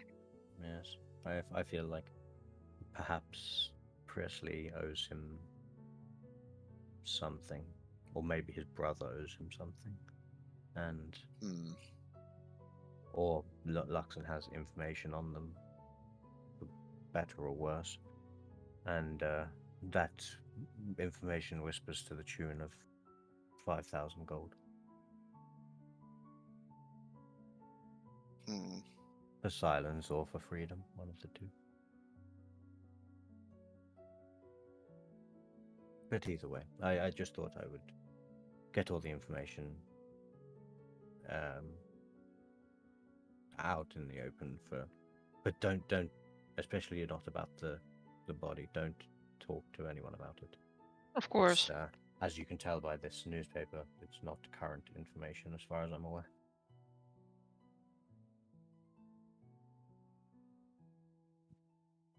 Has Baz bought food out? I assume that. Yeah, he has at this point. After you finish your talk, breakfast is served. Newspapers and boxes and healing potions are shuffled off the table, put into your inventory. And I think we'll take a break here, Wait. guys. Huh? Wait. Yee. Wait. Box. Okay. The box is shuffled. How the fuck am I? Where? How big is this box and what does it weigh? Very little. It's just to store healing potions. Okay, that's it. Yeah, that's fine. Take a break here, guys. I'll leave it up to ye what you want to do. If there's anything you want to do immediately after breakfast, we could do that, or we can jump straight to the circus. It's entirely up to you. Quick couple of chats with Baz for me, but apart from that, I'm good. Okay.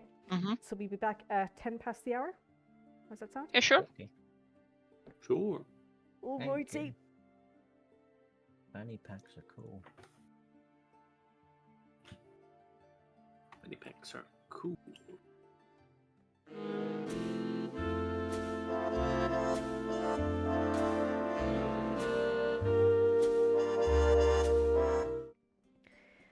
Alrighty. So you guys have finished off your meals. Had your teas, had your coffees. Baz is currently at the bar just cleaning. I will try and remember what I actually wanted to say.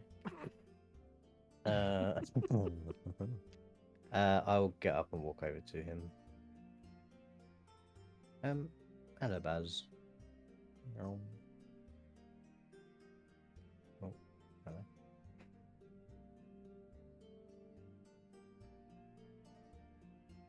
What can I do for you? I was just wondering, what time do I need to be here on Kilar'une? Kilar'une. See about 5, 6 o'clock in the evening. Okay. That sounds good. And is there, you got this newspaper. Is there somewhere that they get delivered, or do we just? Usually you can purchase them. I think general stores sometimes gets them. Okay. They're pretty much all over Clancamrye. If you can't get a newspaper, usually town cry is about as well. Yes, that would be useful. It's just there was a couple of stories in this one that you gave me that I found very interesting. So I appreciate the thought. No worries.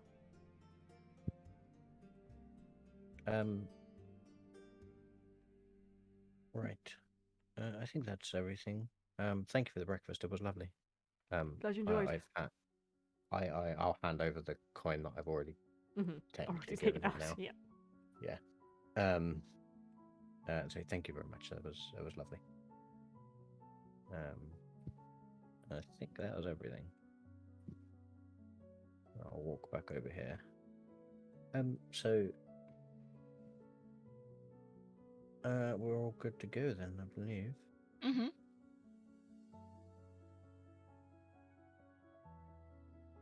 Until I remember something else that I wanted to talk to him about in about 10 minutes' time. When we're halfway to the circus. But Isn't yeah, that how it always goes? Yep. I think we're all good. All right. Okay. I suppose it depends what you guys want to do. We can either jump straight to you arriving at the Merchants District. Kato, do you want to go see Rani at the Pandana Bakery, or for another time? Yeah. Okay. Get your cream horn, man. Just so you know, you will be... if you leave now, it'll be like 12 o'clock, and like you've got a good chunk of the day. So if you just want to like be mooching about, we can do that as well, if you want. Well, there's the Merchants District's quite big. Yeah. And Vayne is very interested in that, so I'm sure he can kill 5 hours or 6 hours. Wait, when does the Yeah, is the circus like an all-day it's in thing, the or is e- it it's like the a evening? It's in the They said evening, it isn't was it? like evening? evening night is when it's starting, the performance in the Gravana Okay. Center. So Okay. because Vane's happy to go to the merchant quarter, look at all the shops, peruse, maybe dabble, maybe buy something.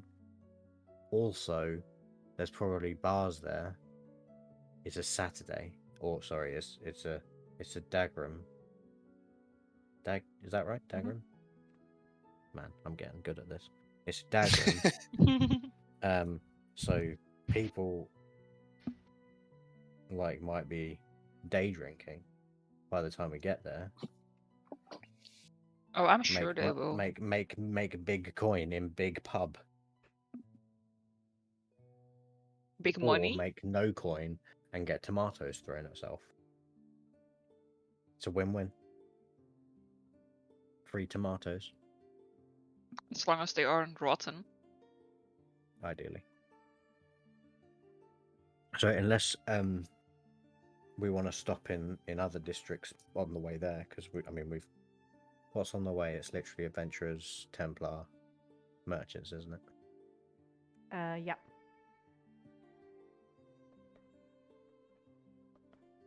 Yeah, so adventurers, Templar, merchants. As we've gone, so just a question. As we've gone through to the north of the adventurers district, so this bit, and obviously, well, we've been through the whole district, kind of main roads at least. What stuff is there in the adventurers district that isn't in the adventurers guild? Is it just like shops and taverns and stuff, or? Mostly, and then there's housing as well. I have to say, you guys haven't really gone through the Adventurous District all that much, but that's from what you've seen from. Yeah, I the was just caravan thinking window. from the main roads, just on that bridge road. There are definitely a lot more weapon shops, blacksmiths and the like. Basically, things that adventurers want, you'd find in the Adventurous District. That's what I assumed. I just And of course, the magic shop that is no longer there. I was kind of tempted to have a gander. Actually, Can you going back to Baz, you wouldn't happen to know where I will remember this. Montecore's Magic Emporium used to be, or would you? Oh, yes, it's only a few blocks from here. Oh, really? Do you have a map?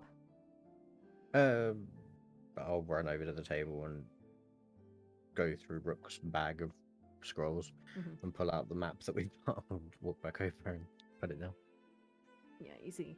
Baz peers over it for a solid few minutes before he goes, I believe it was about there. I'm not going to point on the map, I'm just going to... You get there when you get there. It's there. I'm glad it's there. Ah, of course it's there. Yes. Wonderful. Thank you so much. No worries. And I'll pop back over here. I mean, if on the way there we could stop at the Monty's brothers' old establishment that was burnt down. I don't know why we're not going to find anything there, but you never know.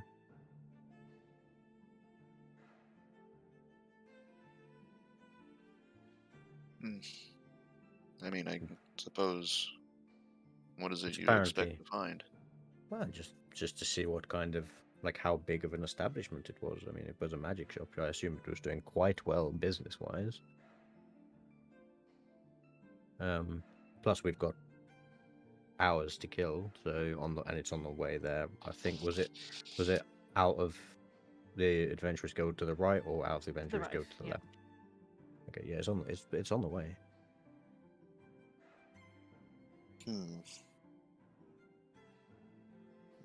Well, I don't see why not. If we're just Mhm. perusing around.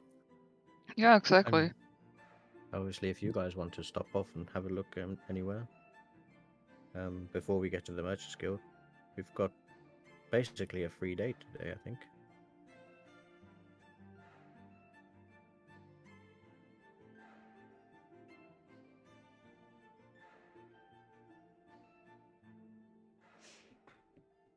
So, to the old shop. Yeah, please. All right. Do we can we get Clerk to call us a carriage, or is that specifically for missions?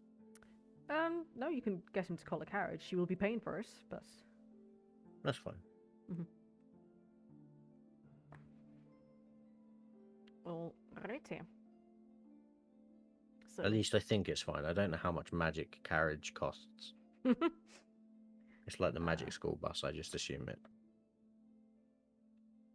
it's like free. so your carriage soon arrives. The gates open. You clamber on inside, and you give the driver Hello. the address. What's your name, driver? Steve. Dave. I like it. I'm noting all of these down. I'm going to learn every carriage driver in Clancamrye's name, except that one that didn't want to give it to me. Bastard. One day you will know it. BBEG, telling you. He's literally just in my list of carriage drivers as 3 question marks. Dave. Carriage driver Right, takes off, bringing you down one of the main street that runs through the Adventures District towards the bridge. However, it turns off slightly to the right, down one of the older roads. You see the cobblestones here are very worn, though they have been Like repaired this area. in some places. You eventually come to a stop, seemingly almost in the middle of the street. And the driver turns to you and goes, "Oh, this is it." Can I like look around and see if there's, like a vacant lot kind Well, of thing? You look out the window and you see an old and large, dilapidated building. There seems to be an additional 2 floors above the first, or ground level, however you want to call it. I know it's different in the States.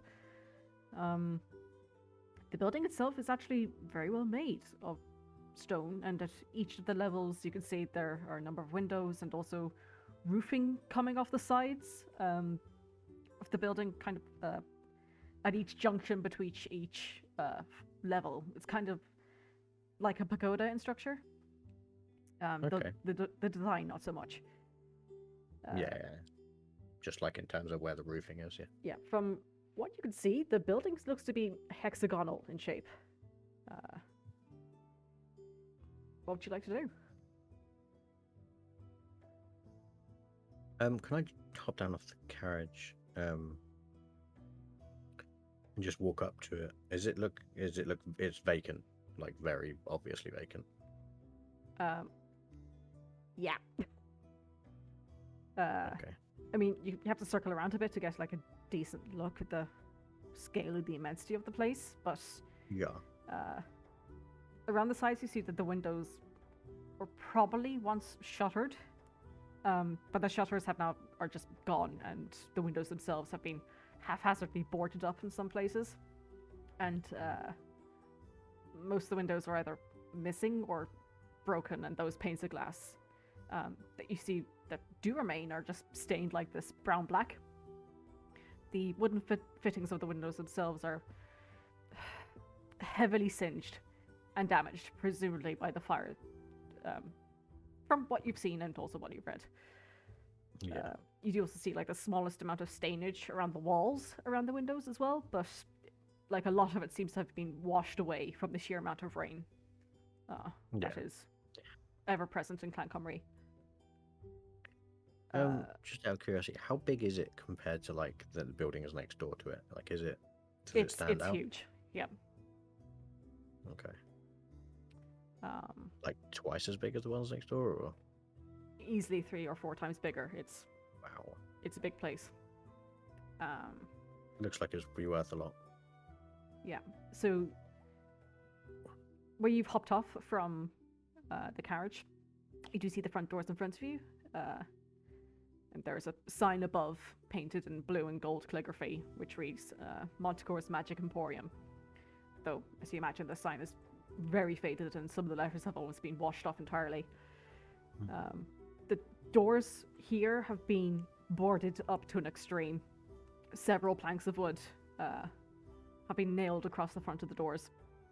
Beneath the boards, you do see a sign that has been painted on the wood of the doors, which reads "For Sale," which is then smeared with more paint, later to read "Never" in capital letters. Ooh. Can I get a close look at that, as if someone like the never bit, is that like is that it what's like Angie writing? You know, like do you want to insight check the paint thing? I Or would like the to letter? I would like to insight check the lettering. Sure. Give me a calligraphy check.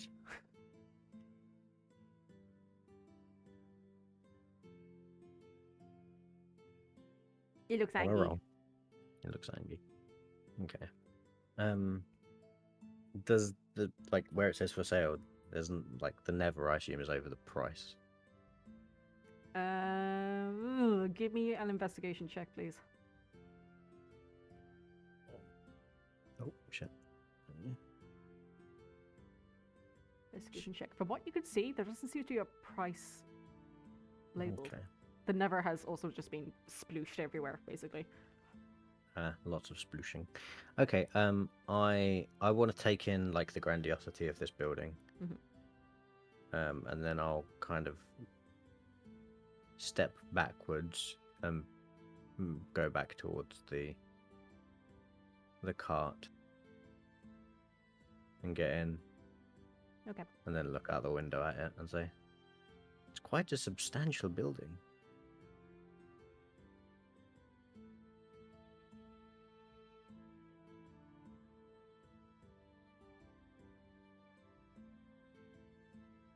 Guys? And then apparently the rest of my party had fallen asleep, so I just go, driver, we can move on now.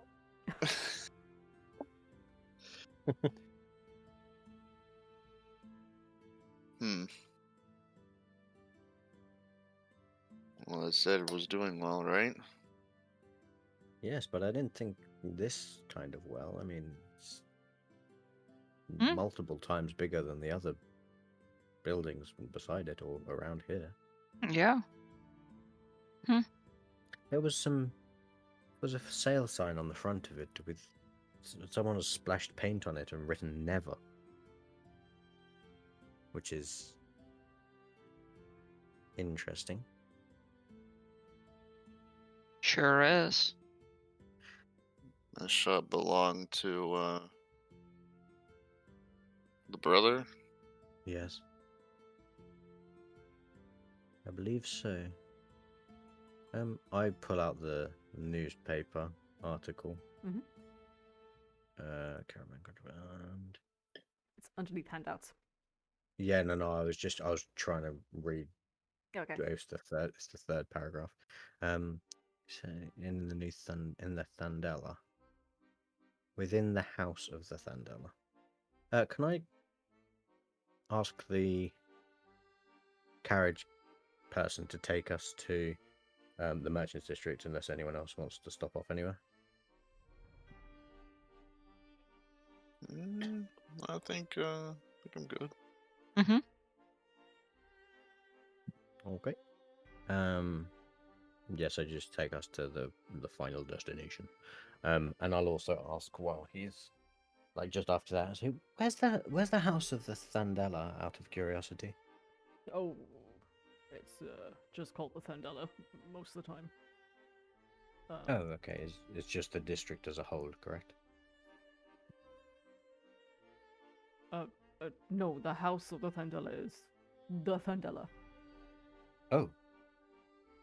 Oh, okay. The house is just a formal name. I see. My apologies. Okay, thank you. Alrighty. And wait, is it the Sandelian district? I think it's. 13? It's the one next to the Merchants District, yeah? I don't have it in front of Like me. on the on the inner ring. Or am I completely missing and misreading that? Sandelian district. Yeah, 13 is the Thandelian district. Okay, so that is But House Thandel runs the Thandelian and the Merchants district. okay. Information. Cool, thank you. Okay, you guys enjoy your carriage drive all the way around to the Merchants district. Passing through the Templar district, you see the familiar signs and sights, the different bars and the temples. Eventually, you arrive to the hustle and bustle of the Merchants district. You pass down by one of the larger roads and then make a swift turn to the right, where eventually you stop just outside the precipice of a gargantuan building, multi-stories high. And you do see there does, from this distance, you can see there seems to be some kind of glass roof on top. I'm assuming you disembarked from the carriage. Oh, yes. Mm-hmm. Mm-hmm. Yes. And as you're walking towards it, you see that the bottom floor seems to be almost open planned. There are numerous pillars around the base, obviously to keep the entire building afloat, but well, it seems like you have to access the upper floors from inside. The lowest floor, the ground floor, you could just walk in any way you like. And you see numerous people coming and going through these archways. It seems on this floor that the majority of what is being sold is food. And immediately the scent of salted meats and fish reach your nostrils, as well as the homely scent of baked bread. Shit. Sorry. Oh, don't worry. As you curve around, eventually you do see the Bandana Bakery, a huge sprawling area where numerous customers and staff members are filing in and out of in between the various stands. It is Silly bustling. pretty much. It is incredibly warm in here. And again, it's that mixture of that scent, but also the noise as well. It's exhilarating, and you do feel your mouth watering a little bit, but also there's so much hype. You do get the sense that there's quite a bit of pressure at this place as well to sell things, and for business to be done, because people want to go in, but they also are keen to get out as well. Yeah, I don't want to stay in there all day with the fucking boiling heat. I was gonna say, could I have been strumming my lute and singing the Delicatessence song for a little bit on the way here? Oh, of But course. I don't know. Cool. I'm gonna get them some fucking customers. What would you guys like to do?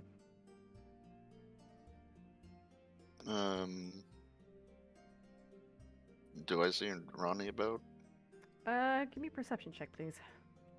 Oh boy.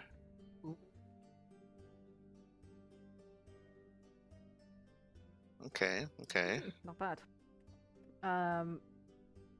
You were stood there scanning about for quite a while. She's not immediately in this area, and you have to walk around a bit. Where this shop is based, it kind of goes up and then it curves around to the right, forming kind of like one of the bottom corners of this entire building.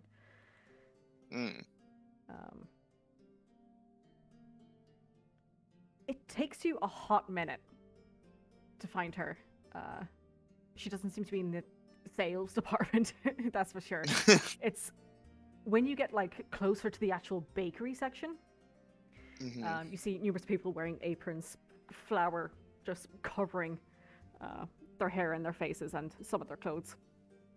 In the distance, you see the familiar figure of this large woman, quite intimidating presence, but a very cheery smile, long black hair. You see that she is currently like lifting trays of numerous loaves and just carrying them from one place to the other.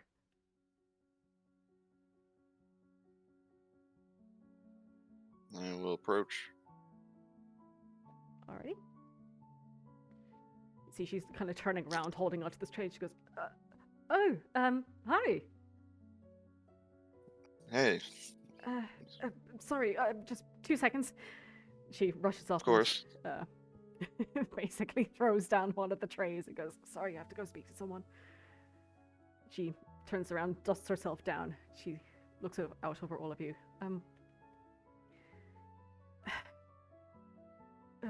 Thanks for coming out of your way to come see me. I just want to say thank you. Kind of saved my backside back there. That was no trouble. Mm-hmm. I hope the pastries were good. Yes, they were delightful. Came to see how you're getting on. Oh, that's very kind of you. I'm good. Thanks. Yeah, as you can see, it's very busy here. Yeah. Won't take up too much of your time. Just Yes, figured we'd show our faces. Thought we'd say hello. Mm-hmm. We Oh. were passing by the district, so. Thank you.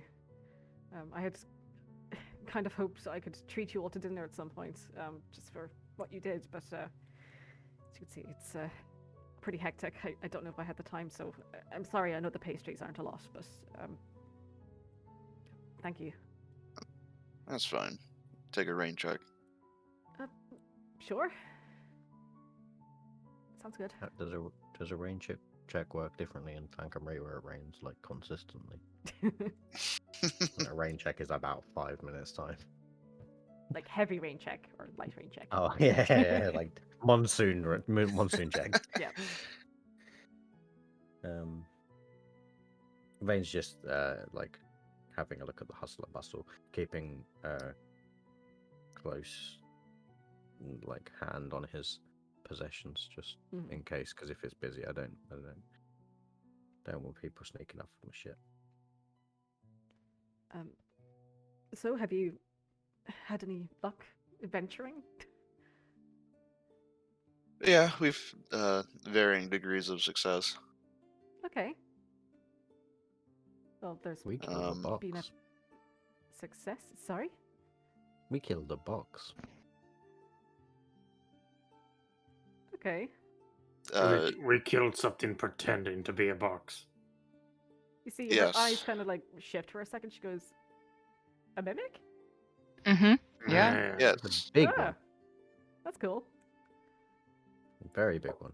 Nearly ate Kato. Nearly wow. killed me, actually. Yeah, I remember giving you a run for your money as well. Yes. I think I gave myself Roshana a and run I for were my money. fine. Yeah, that was fine. Yes. I suppose you too would be, with me holding off the front. I think it was holding on to you, Kato. Yeah, I remember helping quite a bit. same.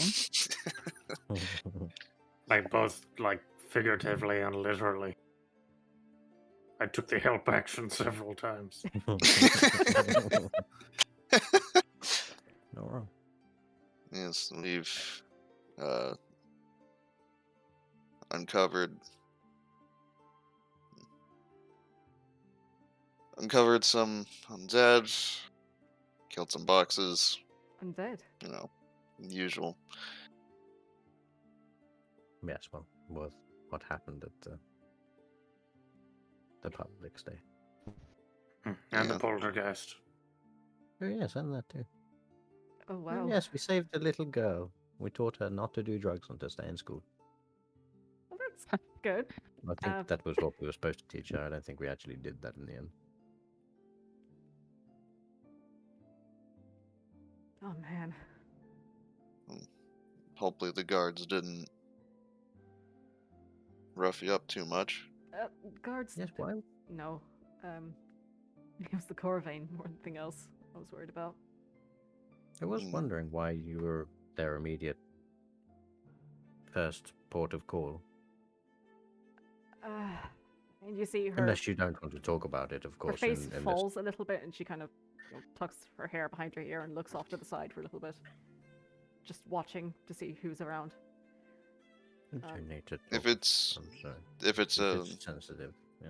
yeah, if it's sensitive, you're not obligated. I mean, I don't mind telling you. I mean, you've helped me out a lot, and it'd be rude to not explain myself after all you've done. Kato can talk to you in your brain. Yeah. She gives you a funny look, Kato. Well, can't a lot of people do that?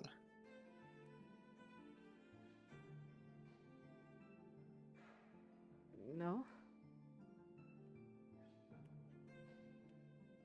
You notice that there's a bit of a tenseness. You're a wizard, Kato. It's a long story.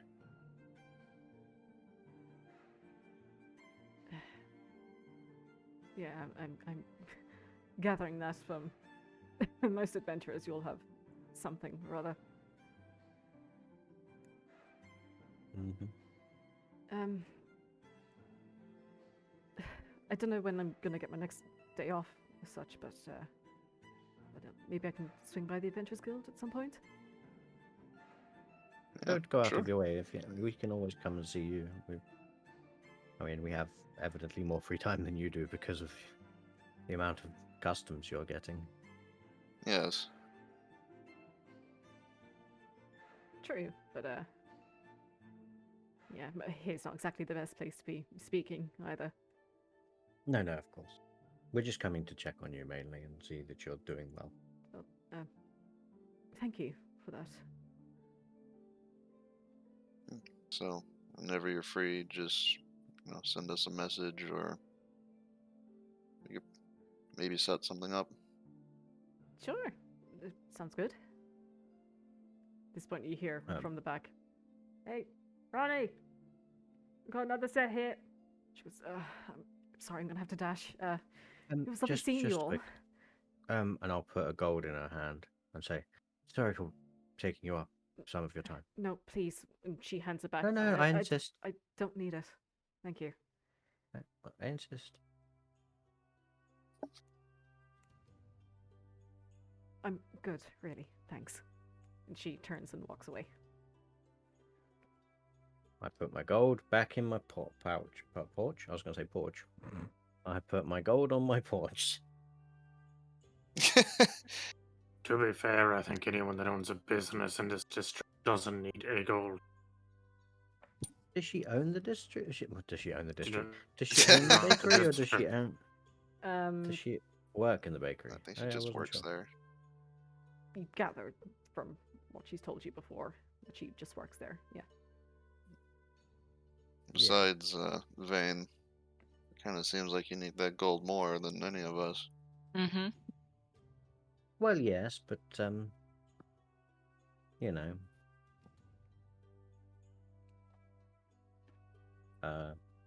I don't have a response to that. You are totally correct.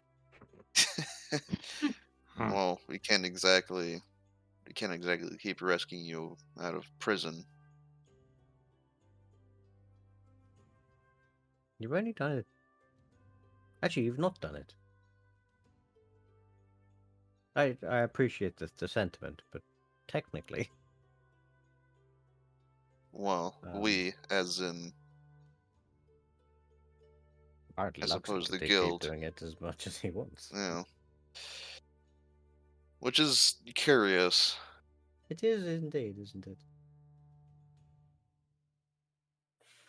Although I guess his... What was your reputation like before coming to the city? my reputation. Yes. I don't think I really had one, to be honest. I left my hometown.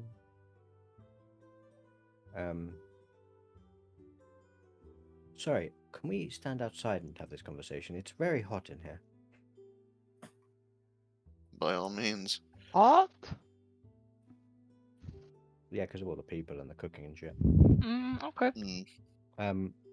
All right. the I'm bread. sorry. Sorry. Isn't it hot in Cadmia? It is, yes. But you know, I like comfort. I see. Plus there's less people and I don't have to shout. That was the main reason. So yes, I left my hometown and with the caravan, and we went to a number of towns on the way to Clancamrye, but that was it. I don't think I really had a reputation. I guess in the caravan I was hardworking. I did my bit, but wouldn't really call it a reputation. It was just what was required. No reason to suspect that, I don't know, maybe word had gotten to Clancamrye before you? I wouldn't think so. I mean, would describe myself, unfortunately, as wholly unremarkable in terms of an adventurer. You know, I was training under Monty as more of a merchant, and I can play music. That's pretty much the extent of it. And that's very peculiar that he would just show up out of the blue. Well, I believe he showed up to talk to Monty, and then I just happened to be in the cell next door. But I don't really. Again, I will have to speak to Monty about it. It's a wholly complicated situation. Sure is. Well, shall we get moving then? Yeah. Yes. Sorry, I'll go back in now, or go upstairs, or wherever we want to go.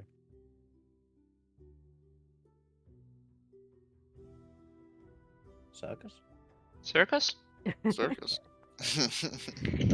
Go on a merchant.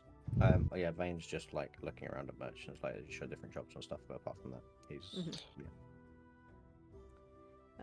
And it is the Thandela is huge.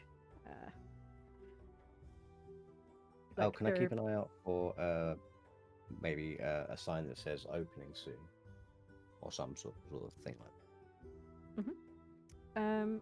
Well, you've got plenty, many hours to kill within the Thandela, but it's good. There's plenty of food vendors within the in the center of the building itself is actually just an open courtyard. Numerous trees and green parts. Beer card. Well, there's some people drinking, yes. There is a you see the glass roof up ahead, above you, I should say. Sorry. From here, you could see sitting in the courtyard, looking up. Closer to the top floor, you see construction happening all across that entire floor. Ooh. Can I absently walk towards that like stairs that go up in You're that direction? climbing about 6, 7, 8 flights of stairs. I have many regrets. Once you get just below that floor, you go to make up one of the stairs, and you see a guard is stood there, and he goes, "Sorry, mate, this is off limits unless you're going to go speak to the guild heads." the guild heads. Yes. Well, I was just hoping to have a quick word with well, I suppose I should ask this first. Is this Montecore's new establishment? It will be. Once Is he he returns. available? Oh, is he not here? He's no. He should be returning soon. Ah, very well. But Okay. I was just an acquaintance, and I was hoping to have a quick word with him.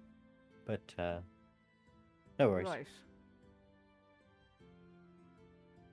Did you see thank that you. he really is looking you up and down? I will give him a thumbs up. What did you say your name was? I didn't, but my name is Vayne Durand. Right.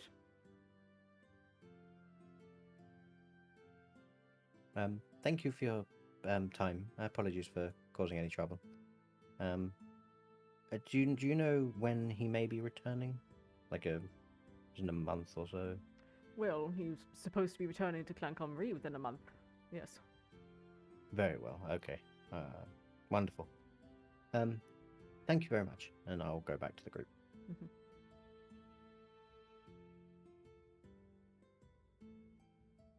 Mhm. He's getting an entire top floor. Not the top floor, like the one below. Okay, it. right. Okay, right. What a peasant. Why not just buy both floors? How big is a floor? Like, are we talking like big? I'm thinking it's I'm like thinking like a I'm thinking mall. like yeah, like a single mall Mhm. floor for Pretty a much. whole. Yeah.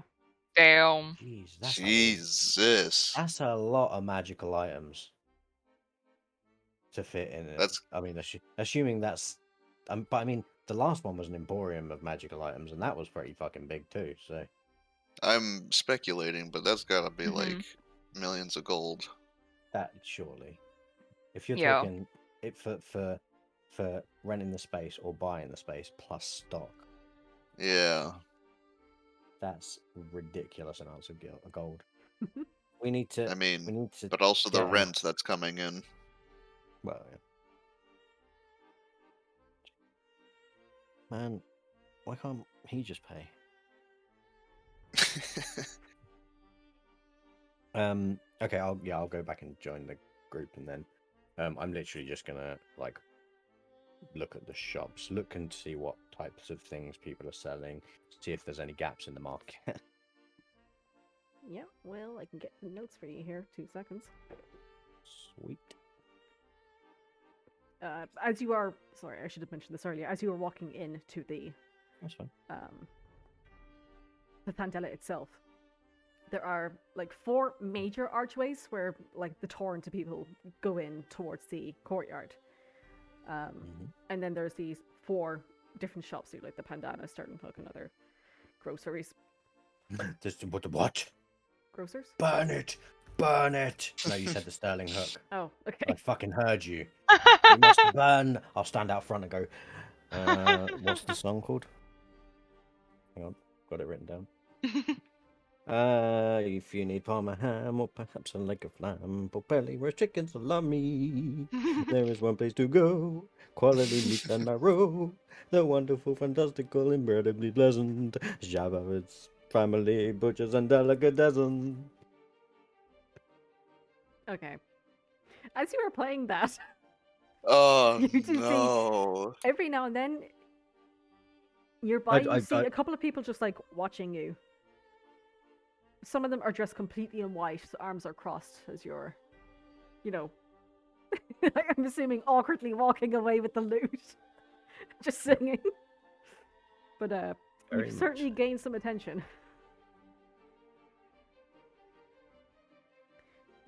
Maybe I won't say the last line. I feel that they're going to burn it down. Yeah. So People like burning things in this town.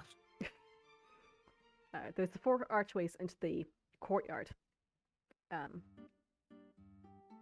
From inside the courtyard area, then you do see steps leading up to the 2nd floor, and each of these like squares, I want to say.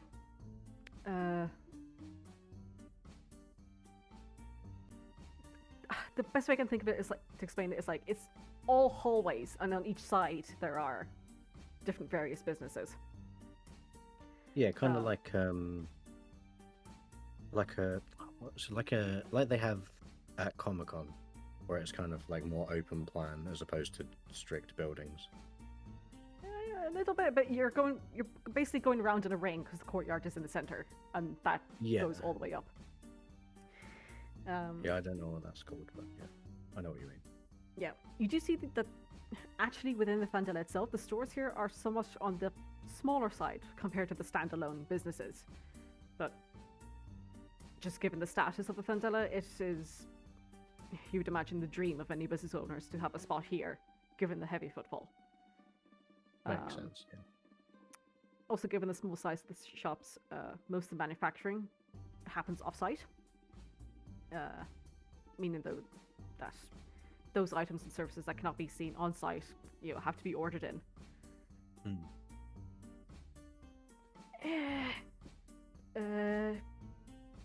Yes, and as you're walking into the courtyard itself, there are little kiosks that you can see.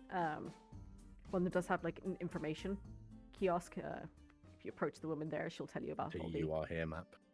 Yeah, she'll give you the lowdown of all the different businesses. The first and the second floors are food and produce.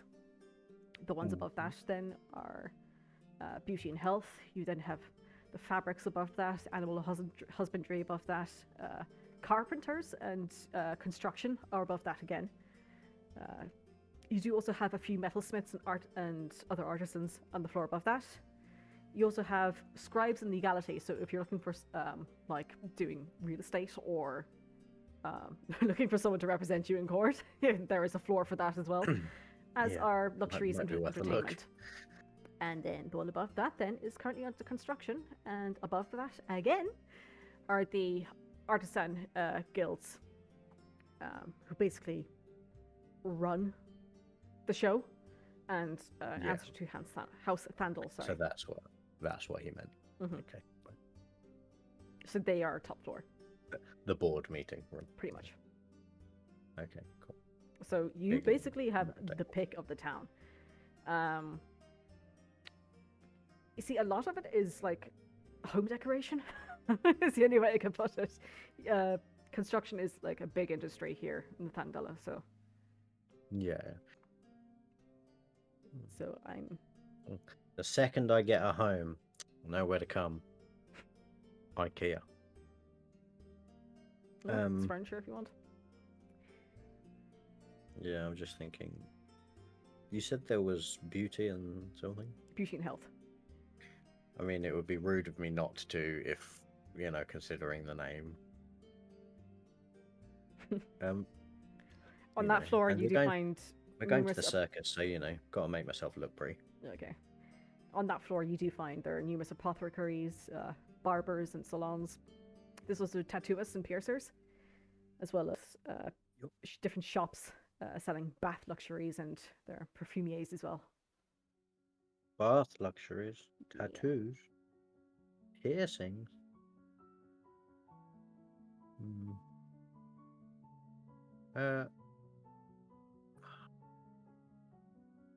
Can I go to like the bath luxuries and see if they've got like moisturizery type things? Certainly, they do. They have plump, voluptuous skin. I don't know if that's the right word to describe skin, but Yeah. And yeah, I'll just see if I can get some kind of, facial ointment, to bring out my radiance. I want to point out you is have there- some already, but yeah, there's. What? I have some. Yeah. What do I? Didn't you get like skin lotion the first day? Shit, I did get skin lotion the first day. I completely forgot about that. Shit. I've not been doing my beauty skincare routine. Shit. Is there? Can I look for the same thing and see if it's available? can't remember what Sure. it's Give me an called. investigation check, please. What would you like to do, Kato? Is there a place to acquire incense? There is, certainly. 16. Uh, 18, sorry. I would like to. Alrighty. To put up the rules now, sorry. Mm-hmm. As you're looking around, Vayne, no, nothing really compares to the luxury lotion that you've been given. Or that you received, sorry.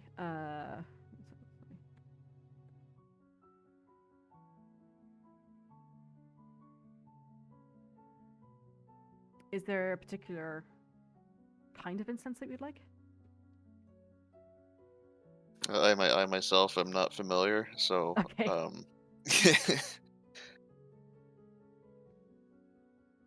Incense Um, sticks. Flavor? Is I it would- scent, I would- isn't it? Not flavor. well, I I- don't know how to eat them. No, 11 I best imagine incense not. sticks of 2022. Plum Blossom. That's quite nice. Champa. Satya Nag Champa. Lavender. Lavender seems pretty like they might have that. There's mosquito repellent ones. Mm-hmm. Fuck yeah. It's pretty interesting, especially since I found a mosquito in the bathroom. Oh, fun. But I guess it doesn't really matter. Are you saying you can get a good block of incense for a gold? Okay. Like a decent, like huge, actually, when I think about it. But yeah. It'll last a while. Yep. Incense for days. Mm-hmm. Yes. I'll put down the gold. Mhm. Okay, I do have a tinderbox, so I can actually use them. That's good. Okay. Vayne, did you want to get anything? I was actually going to ask. So, knowing how, like, what my smelly is, Mhm. can I, like, peruse while Kato's looking at incense sticks? Can I peruse and see if there's any scents in the scent shops that smell remotely like mine? Oof. I don't know what a scent check is. I mean, it would technically be perception, but you're also going through all of them. Perception, yeah, I So think we'll so. take perception because that's Chances I can do perception at disadvantage because I'm smelling like 700 different things. just one perception's good. Like Nice. 19. Damn. Nothing quite compares to the scent that you have. Excellent. I found my hole in the market. Okay. Begin business. Alrighty. Is there anything else that you guys would like to do, or would you like to jump to the circus bit? Jump to circus. If that's okay with everyone. To the circus. Yay! To the circus. Alrighty. To the circus. I will Oh, actually, Roshana will know where Gravella Square is, won't she? You have an idea Or what? where the You Gravella live Square in the is. city. You live in the city, you know. Excuse me. While we're traveling as well, I don't know how far it is walking distance. I mean, you could take the carriage if you want, or Oh, is he still there? Oh, Mhm. sweet, we'll take the carriage. Oh yeah, we've got to pay the car. Right. Just quick. How much would it be for this journey and then to get us back to Gravella Square? And could we get one of those bells to take us back to the Adventurers Guild, if possible? if you want, I can give you a bell. Price is tallied up at the end. Okay, that's no problem. We can deal with that. We just need to go to Gravella Square. That could be done. Wait. How has he been like sat out front with the meter running for like 8 hours? Maybe. Shh.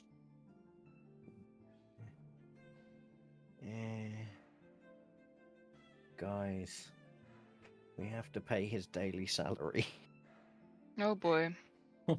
That's fine. Okay, cool. Yes, that's all good.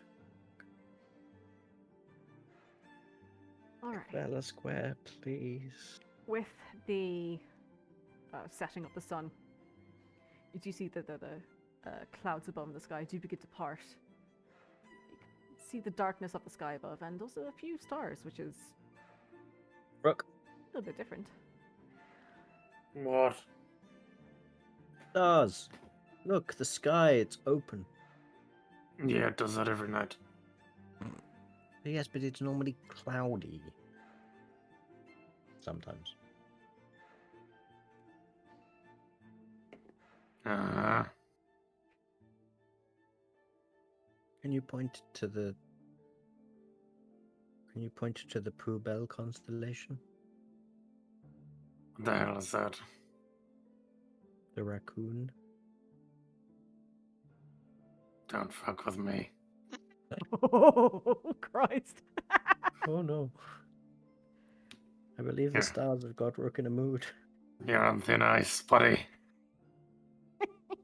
I appreciate you trying to get involved, but this is my house. Oh no, no, no. You invoked his name knowing what would happen. He's going to be here. I know he is. And now he absolutely is. Look, Rook, I understand. I will not only keep an eye on my belongings, but I will keep an eye on your belongings. And if I may suggest, that wonderful new fanny pack you've got, put everything you can in it. If he gets in it, he's not coming out. What? Christ. Oh God. Can you even? What? I daren't think.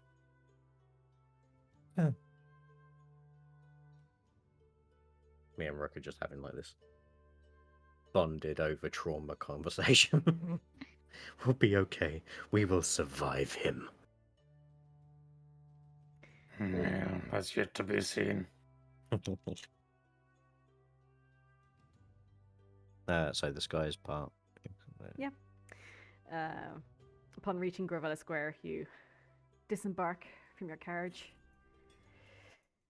and immediately are taken by the sheer noise of people and children cheering. You see barkers are trying to sell what have become quite sought after tickets. You got yours for free, but it seems like they're going for quite a hefty price now. How many tickets did we get? You got one each. Shit. Are we able to overhear for the tickets? Sure, give me a perception check, please. I was going to ask Dave if he wanted to come along instead of sitting out here on his own. Dave. Dave. The highest that you've heard these tickets going for is 10 gold pieces, which is a lot. It's a lot of money for a ticket. Well, it's not paying off Vayne's debt anytime soon, so we might as well enjoy it. What are you gonna try? What are you gonna be the guy out front going, tickets! Tickets! Get tickets! It doesn't look like I would have to try quite that hard. True. You see there are vendors selling various novelty hats, shoes and jackets as well. Like some of them are like the gestures curved shoes, and you see a couple of commoners just wearing their simple work clothing and then walking away with these huge fucking purple shoes on. You also see food stalls selling decadent smelling sweets, popcorn and pastries. Each of the stalls are lined in such a way that a path has been created, all leading towards this exuberant, deep purple circus tent in the very center of the square. You see the tarp has been pulled back at certain points to allow entry. You hear a large bellow as the familiar orc fellow donning the feathered hat shouts, "Calling all patrons to our fine circus. The show will begin shortly. Please queue up and have your tickets ready for the night not to forget." What would you guys like to do? You up with the ticket ready? No hat. Everyone have their ticket? Oh no, my hat's been on the whole time. I was wondering, did you want another? Oh. Wait, can I get another hat? Just like vendors here and everything. If you guys want to get Oh, food I have to or pay anything. for it. or- Oh my god. It was only the fact that it was free. No, no. A, I really like the hat. Mhm. But B, I'm genuinely not sure how much Dave's tab's gonna be. Mm. I mean, I'm half expecting like 100 gold when we get back. Oh boy. Because it's a magical carriage for like an entire day. But so I'm gonna. I mean, Probably look, skip I on consider the, a peasant copper fees. piece like $1. So 100 gold pieces, that is fucking a lot. Oh. Yeah. So, you guys queue up. Grab and keep a tight hold of your belongings as the crowd begins to bulge and sway slightly. You hear ahead of you, "Don't get your knickers in a twist. There's plenty of room and we won't start until you're all settled." One of the ticket takers calls out as you Ticket taker. file your way in under the tent tarp. The increase in temperature hits you as you walk in and make your way following the crowd, and a couple of the ushers throw directions as they point you to the seats, slightly elevated,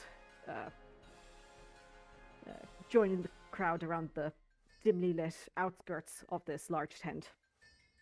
In the center, as you'd expect, you see this large open ring. The stone paving of the square has been covered with a kind of deep red, almost like carpeted material. From the center of the roof, then you see this huge glass lantern hangs. It's got this metal cage holding it. You see brightly glowing orbs of light floating within the confines of the glass, and illuminating the entire ring. The seats fill up quickly and people start to settle in. As we sit down, I lean over to Rook, or to the group really, Mhm. and I say, "Wish I'd bought those glasses of like seeing or minute seeing. Could have seen better." I feel like everything we're about to see will not be minute. You make a good point. I expect fireworks. It says circus. Guys, we're at the circus. We've done it. We've arrived at the end game. Is there anything else you guys would like to do? Do you want to go for your wee-wees now? Good. You good? Okay. Yeah. Mhm. So, soon the lights on the ceilings begin to dim to like a soft glow, and the area surrounding you immediately goes dark. You hear a deafening drum roll begins. You see swirling lights that whiz around the arena before centering on a large curtain immediately across from you. The anticipation is broken as the curtains are thrown forward to reveal a tirade of color and noise as acrobats cartwheel and tumble forward. Clowns come running with cream-filled pies, throwing them at one another, sometimes tripping and falling face first into their own cream pie. You see a parade of centaurs saunter around the outskirts of the ring, doing a mixture of fire juggling and fire breathing.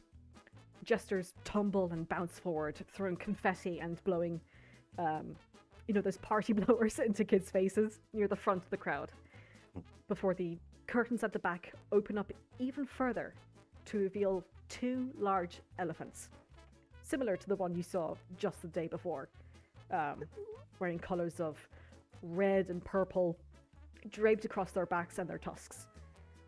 They hold between them, by their trunks, a large golden throne, and splayed across it, legs crossed and flopped over one side, you see that same familiar orc gentleman that announced the circus's performance at the parade yesterday.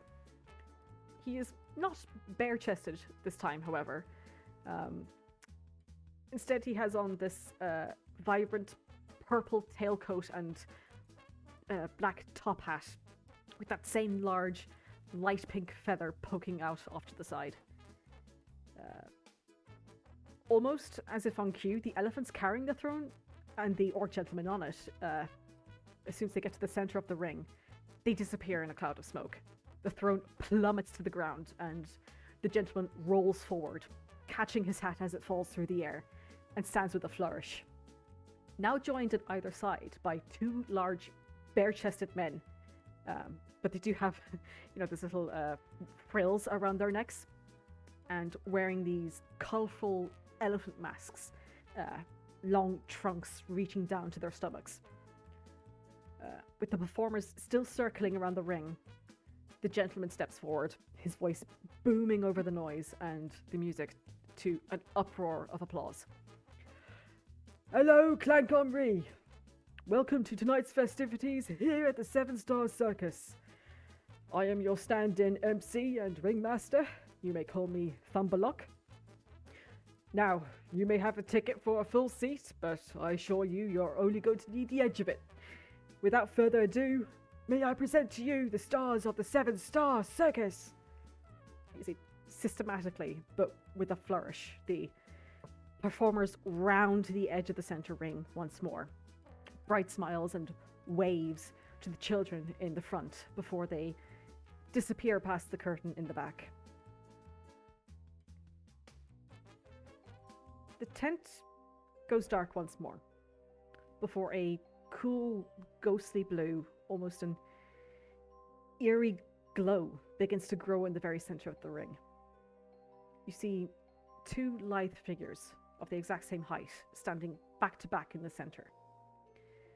They both wear these same porcelain masks that you saw before. Let me show you now.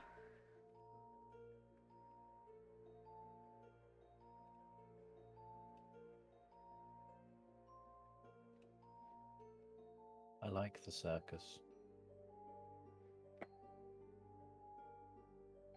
Okay, and why'd you say that like you're in a trance or something? I like the circus. I love the circus. Don't you love the Circus good. circus? Come to the circus with me, Kato. So you see these two individuals are wearing this same porcelain mask. You've seen this before. The half black and half white with split expressions. But their two masks seem to be the mirror of the other. The person on the left wears a split purple and red bodysuit, the characteristic gold stars hanging from their belts and their sleeves. The other wears a grayscaled and mirrored version of the same suit.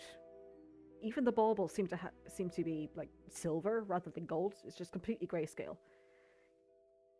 They're two perfect mirrors of each other, the only difference being the absence or presence of color. As the music picks up, their forms begin to languidly move in perfect mirrored unison. They turn to each other and make a spectacle of touching a mirror that isn't there, before they reach across this invisible barrier and take up the other's space across the divide. And the colors have switched. You swore the other was wearing the grayscaled outfit, but now it's that vibrant and rich purple and red. The two figures look at each other before looking out over all of you, before their torsos bend backwards as their limbs and their bodies begin to contort into impossible shapes on themselves. And then between themselves, it's a somewhat unnerving but also hypnotic dance as you watch these two figures fluidly move about each other. The colors of their outfits, identifying them, becoming blurred, as it becomes impossible to tell where one begins and the other ends. They still their performance for a brief second, their two masks peering out at the crowd from a massive tangle of limbs, before you see the sheen of mirrors being brought in from the back curtain. Performers in black circling on the back of these mirrors, which seem to float across the ground, sparsely encircling the two contortionists, as They start to slowly circle them, and the performers begin to dance once more. It's difficult to pick out what to focus on first, the backs of the mirrors obscuring the two, even from where you are sitting at this elevation, before your eyes catch the reflections of the now quickly circling and spinning mirrors about the two figures. From where you sit, you see the colours of red, black, purple, and white begin to morph into creatures. A large, three-headed serpent of horns and scales rears one of its head back, its jaw opening and the tongue poking out and flicking. You swear you can hear the hissing and the rattle of a large tail. The serpent pulls back into its coil before limbs begin to sprout from this amorphous figure in the center. A crowned spider skitters slightly, weaving a web between its legs. The figures roll back into a ball before it lengthens, and fins and a large tail punch out of its form. You hear the call of a large, giant whale ring through the air as you watch the whale's mouth open and close slowly. Finally, the being sprouts legs and claws and wings and horns as the terrifying shape of a dragon careens its neck and lets out a bellowing roar. The silhouette of its head, a horrifying skull. The crowd releases soft oohs and ahs as the shape withdraws once more, and the mirrors begin to slow their circling and eventually stop. From the shape, the performers emerge once more from the tangle, back into two separate individuals. They and the people behind the mirrors bow and blow kisses to the audience as they erupt into applause. I erupt into applause as well. That was fucking dope.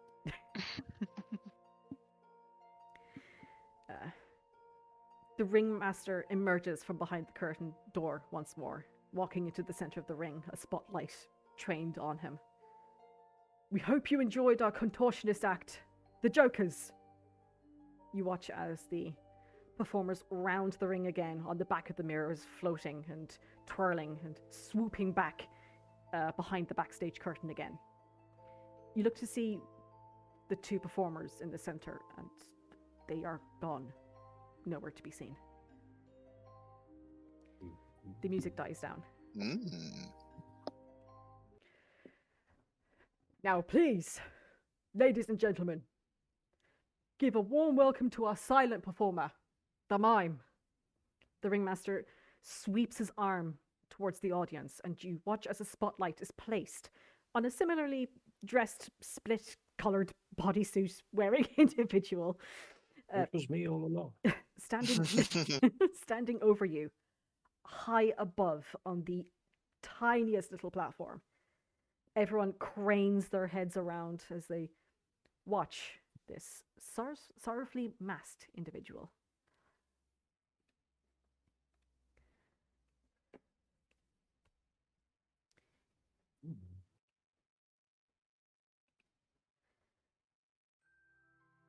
This sorrowfully masked individual begins to slowly tightrope walk.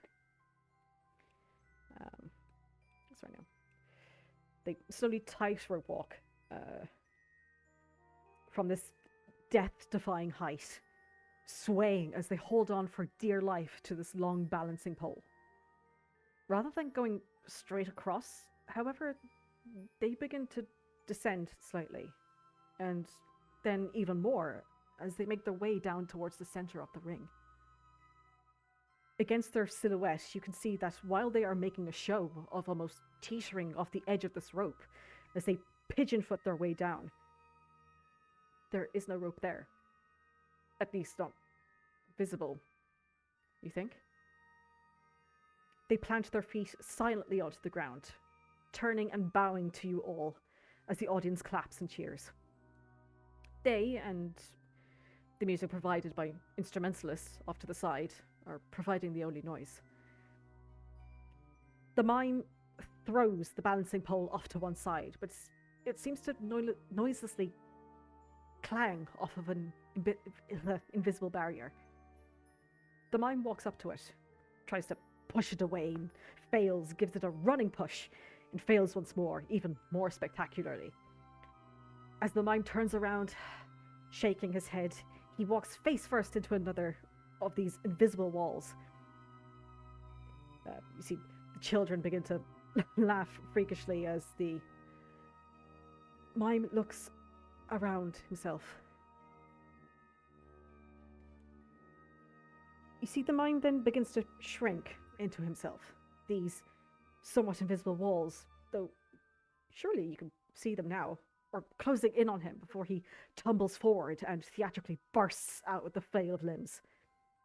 He raises his arm and throws it back, waving a hand to introduce more performers. As you see, like spiders, aerial acrobats begin to tumble and fall down these silks that aren't there from the ceiling above, before they catch themselves and begin to spin, rotate in midair. Aerial hoopers also descend from above, spiraling in place, not a ring or rope in sight.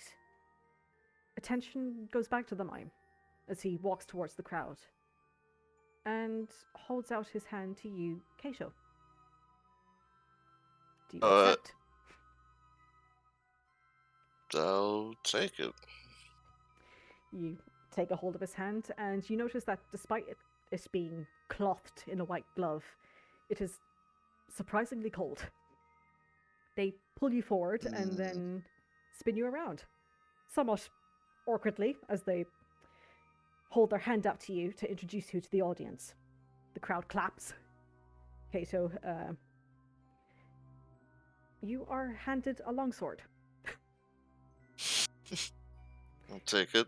It is a standard longsword. Got a decent weight to it. It's not special.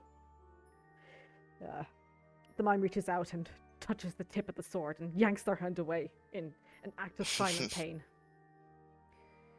The mime directs you to the performers behind. Beneath one of the spinning hoopers, the mime makes a show of swooshing their hands beneath the performers with a flourish, showing there's nothing there keeping them aloft. He then motions for you to swing the sword beneath them. I'll swing it. Please don't cut them in half. You're swinging beneath them, I should say. Yeah, not yeah. the performers, exactly. No. Swing at them. I know how to prove this is really a trick. Do you swing? Yeah. Yep. You hear the of the sword, and the performer is still perfectly spinning in place. She smiles and blows a kiss down to you as she continues to circle. I make like a catching motion. Nice. Aww. The mime Just like that, you're called. claps, but silently, though the audience does provide the noise instead. They then direct you to head up a ladder beside one of the silk artists. Motions for you to climb up. Well, I'll climb. Okay. You climb up, and the height is staggering. Being from the valley yourself, you know what heights are like, but being on a comparatively flimsy platform, this is quite jarring. You reach near the top, above where the silk artist is currently spinning midair. And the mime again motions for you to swing your sword and cut whatever is above the spiraling silk artist, who has descended I'll down swing. this non-existent silk. I'll swing. Okay, you hear the whoo! Swing your sword, and there's an audible shriek from the audience as the performer plummets towards the ground before simply catching themselves and continuing their routine just a few feet from the concrete beneath. They wave up to you, still rotating slightly, almost rotisserie chicken style, as they do. The mime gestures at the performer for the clap, and then at you. The crowd claps and cheers, and you are beckoned to come back down again. I'll climb down. The mime holds out their hand to you again, and they walk you to the center of the ring. It's an uncomfortable feeling as you feel these eyes on you from the darkness surrounding you. Though it's certainly more comfortable than having to make eye contact with everybody in the bloody crowd. The mime makes a show of stepping up onto a platform that isn't there. He takes another step, and another, and another. Is he like stepping on air, or is he like? He's stepping on air. Seems to be. Oh, what? Oh, And he keeps stepping and stepping and stepping until he's about 5 feet up in the air. He motions for you to join him, making a climbing stair gesture with his fingers on the palm of his other hand. Hmm.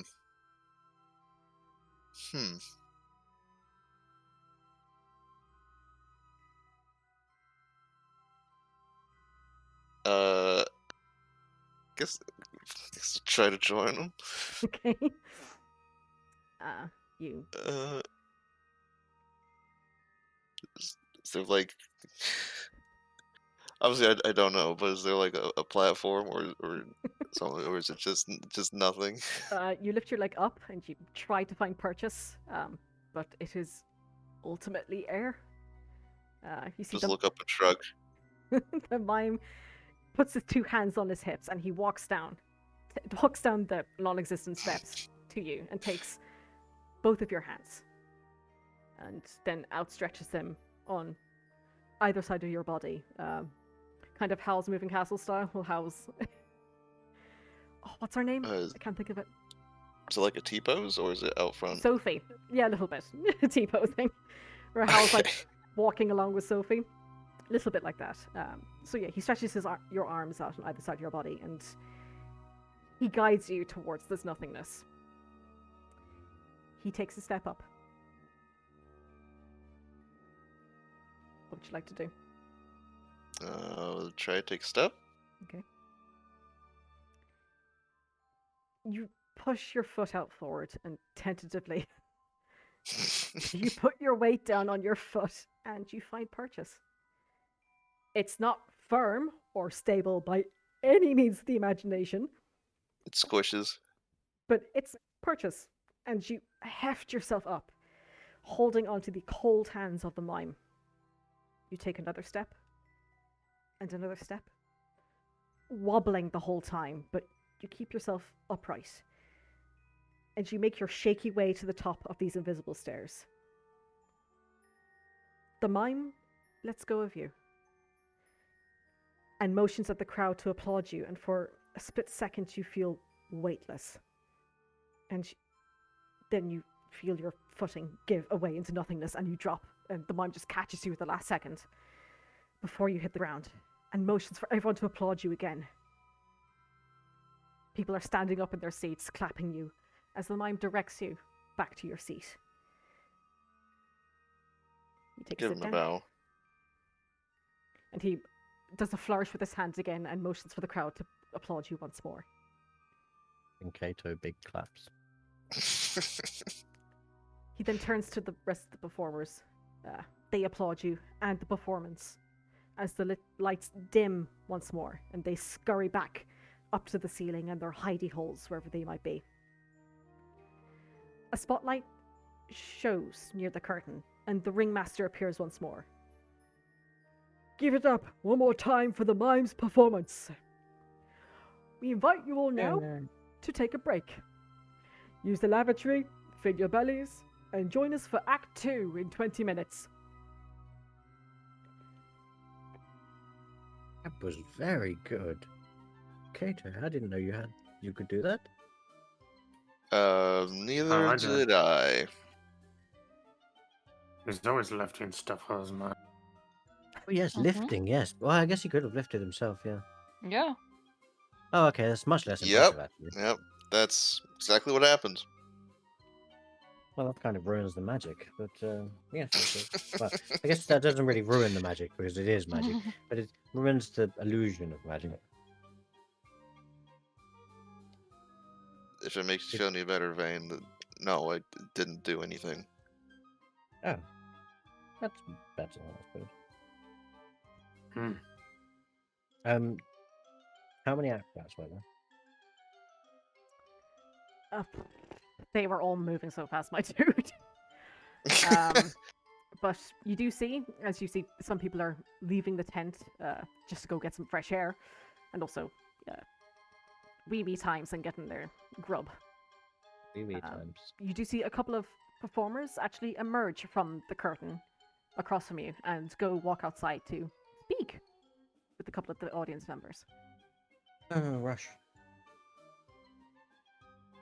I'll say, I feel like we should go over there because I might be able to ask if they've seen a couple of my friends.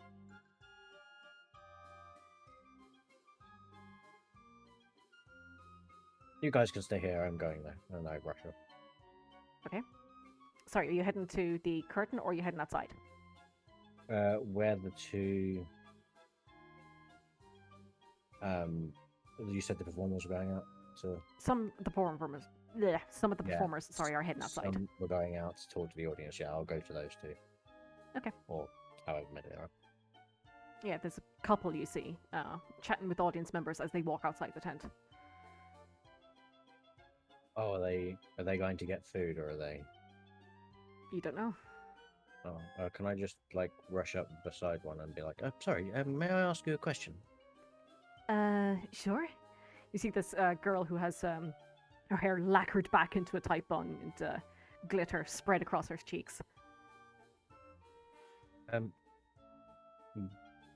Would I know you said they were moving fast. Is she one of the acrobats, or is she just someone that hasn't been on yet? She looks like she could be an acrobat. Okay, fuck it, I'm gonna say it. Wonderful performance. Oh, thank you. I was just wondering, I've misplaced a couple of my friends, and I was wondering if they dabbled, they are acrobats, two small halflings. Right. I was wondering if I thought maybe be given the the circuses in town, they might have ventured here to feel a little bit more at home, I guess, because of acrobaticness. Well, I don't know if you lost them necessarily, but we did have new hires, yes. But do you know their names? I do. I'd rather you say it though. I don't want to be giving personal information away. Well, I mean, they're identical twins. Lisa and Lay. She perks up a little bit. I do know them. Yes, they're here. That's incredible. Would there be any chance that I could see them? We got separated when we came into the city, and it's been it's been 5 or 6 days, and it's been an interesting few days, but I would love to see them after the show or whenever's. I'm here with a few of my friends. My friend was the guy that just walked up the stairs with the mime person. All right, and you see her eyes are trained on you, but they move slightly to just past the tent. Actually, they're right there. Can I insight check her? Sure. Are they actually right there? Also, Give me an I'll insight check. insight check. I'll insight check and then I'll turn around, because I'm just thinking I'm going to turn around and she's going to like bonk me in the back of the head and I'm going to wake up without a kidney. 13. Oh, that's a She leap. seems genuine. Okay, cool. Can I turn and see if they're there? Yeah. So standing out in this courtyard now, like just it's not really a courtyard. It's like off the center of the square, out on the cobblestones, or the paving, I should say. You do see the familiar sight of your old caravan mates, Lay and Lisa. They're chatting away to one of the purple-robed individuals, the Joker, or Jokers, you remember. This bitch. I'm gonna say to this woman, I'm gonna like grab her hand and say, "Thank you so much. You've been A treasure, thank you. Okay, enjoy the rest of the performance. Oh, I will. That's amazing. And I'll rush over and say hi, and they'll be like, "Oh my god!" I'll say exactly that. In unison, the two halfling sisters go, Hi, Vayne. Oh, you cut out immediately then. the two halfling sisters immediately look up at you, and in unison they say, Hi, Vayne. You too. What are you doing here?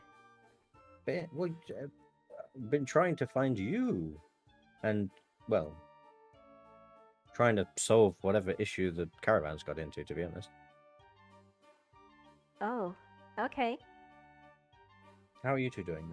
I trust you two to find the circus. "Oh, we're good. We've joined the circus." I can see that. Who's your friend here? And as they begin to talk, Vayne, you immediately feel this chill across the back of your neck. As you turn and you see this looming figure standing over you. We are the Jokers. Yeah? Are you here to join the circus too? Not quite yet. Maybe one day. Oh, I'm that's a just here pity. to see two friends. I'm glad that they're doing well. That's not the only reason you're here, though, is it? Not the only reason, no. Oh, Can how's I- it then? Is the voice sound like? Is it two people or is it one? Give me a perception check, please.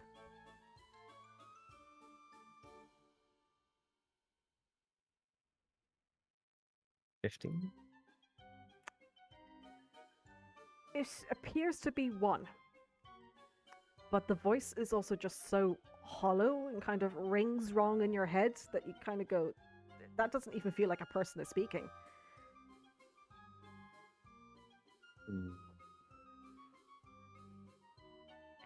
Where are your friends? Well, I would argue that some of them are right in front of them. Oh, I don't know about that. You hear the You've two girls are taken on- giggling away. You seem to have taken on a different guise, if I am not mistaken. Oh? I look at Lion Lisa. Have you seen Larimer? Yeah? She's not near, is she? Not near to here, no. But we know where she is. Well, if you could tell me, that would be very useful. They both begin to pout and look at each other. Well, we don't like sharing secrets unless you've got a secret to give to us. Or a favor. That could work too. I could do either. Which would you prefer? They both look at each other and smile. A favor! And what favor would that be? Well, retrieve the trickster's hat, of course.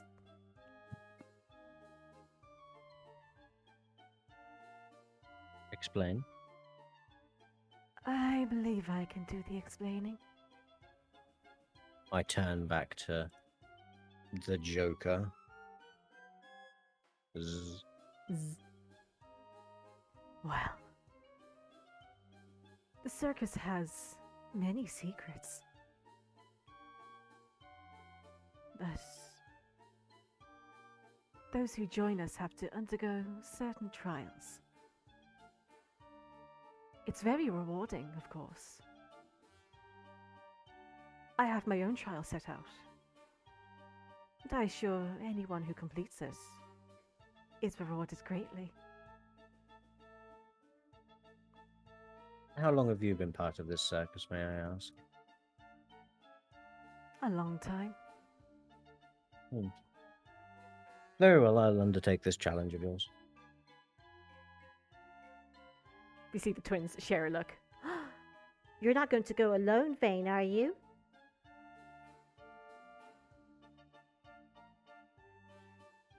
I have companions.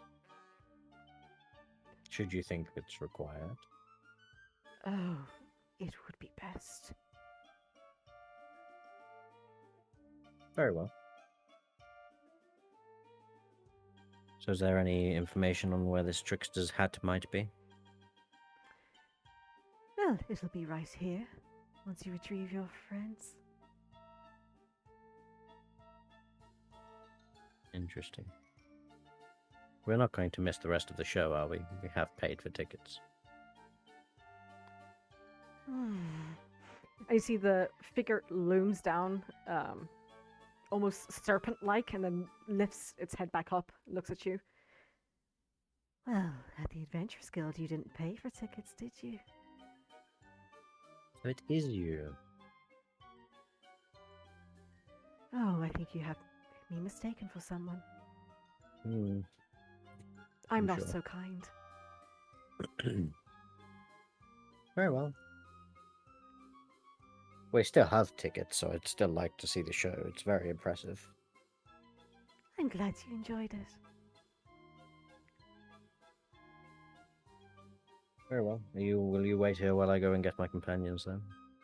Of course. And you two don't go disappearing off. We won't. Hmm.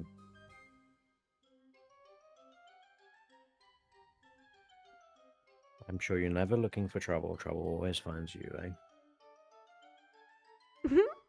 You just smile up at you, big cheeky grins. Yes, I'm starting to understand that, unfortunately, since coming to this city. Right. I'll be back in a minute. Don't go anywhere. Hard enough to find us is. And I'll go walk back in. Mhm. And I'll keep as I turn to go into the tent, I'll like glance in their direction to see if they're still there. You throw a glance over your shoulder. They are still there waiting for you and watching you as you walk. Yeah, I know I look good. I hate it when you Um, leave, but I love watching you go. I love watching you walk away. I'll go in and grab the group and be like, so I found two of my companions, and unfortunately they've joined the circus, so everything's fun and games now. I seem to have swallowed. That's a bit of popcorn. Jesus, I think I might actually be dying. They've joined the circus, so everything's fun and games, but they've asked me to find some trickster's hat, and they'll tell me where the third friend, who I believe will be the most useful, is.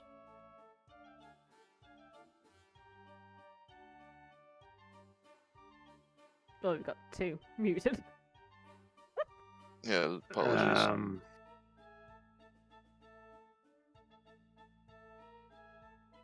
I thought you were taking the evening off. Well, I was taking the evening off from the Adventuring Guild. However, Oh. this is pertaining to something a bit more personal, isn't it? Okay, Unfortunately, the the- debt won't take a day off. What hat? Any hat? You want a hat? Did you not say we had to find the jester's hat? Right. You said the trickster's hat, I think. Okay. But they said I have to come and grab my companions because I won't be able to do it alone. Oh, what? But So I think- we'll go back over and they'll explain it. Yes, and I believe, assuming there's probably like up a pole or something, and Kato can just like mind Roshana move it down. Right. Hopefully, and then we'll be back in time for the rest of the show. I may have to explain something regarding that later. Oh. Well, I mean, we can find another way if it's required. It's fine. It's just, we'll get to it. Okay. And I'll kind of hurry myself. Just 1 second, and Rook will like reach under his cloak and pull out a bat, Okay. and then just hold it in one hand. He will point accusatory at it, and then just be like, "Okay, so you're going to let me know if there's anything kicking it up around us, okay?" Anything what, sorry? Invisible. Okay, lovely. Sonar, bitches. Vayne, Mm-hmm. how do you know we're not just being led on a wild goose chase? Well, knowing these two, we are. However, this friend of theirs, I'm unsure about, but they're not. They're mischievous, but they're not malicious. Yes. And they are, I would like to think, friends. We've been through a year and however long together, so. Is this part of were they part of the caravan? Yes. Ah, I see. Yes, so if we do this task or challenge, they'll give me information on the third person who's the one that I would really like to speak to in terms of information. They'll tell me where they are. I assume she's Very around well. here, considering they escaped together, but whatever. Very well. I appreciate you all for assisting. Yes, I suppose we'll play their little game. And I'll sort of show the group to where they were.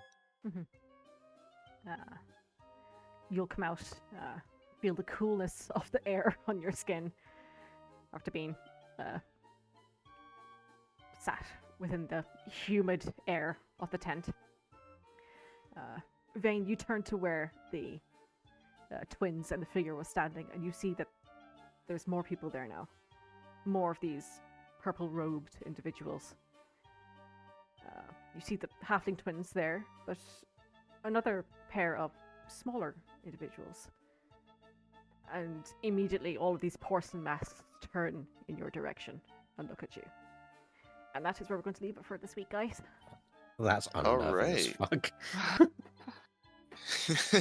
Oh, crikey. Oh Hope you enjoyed. boy. That was awesome. Love that. Yeah. Jokes on Yeah. them, I've got a bat now. Got him.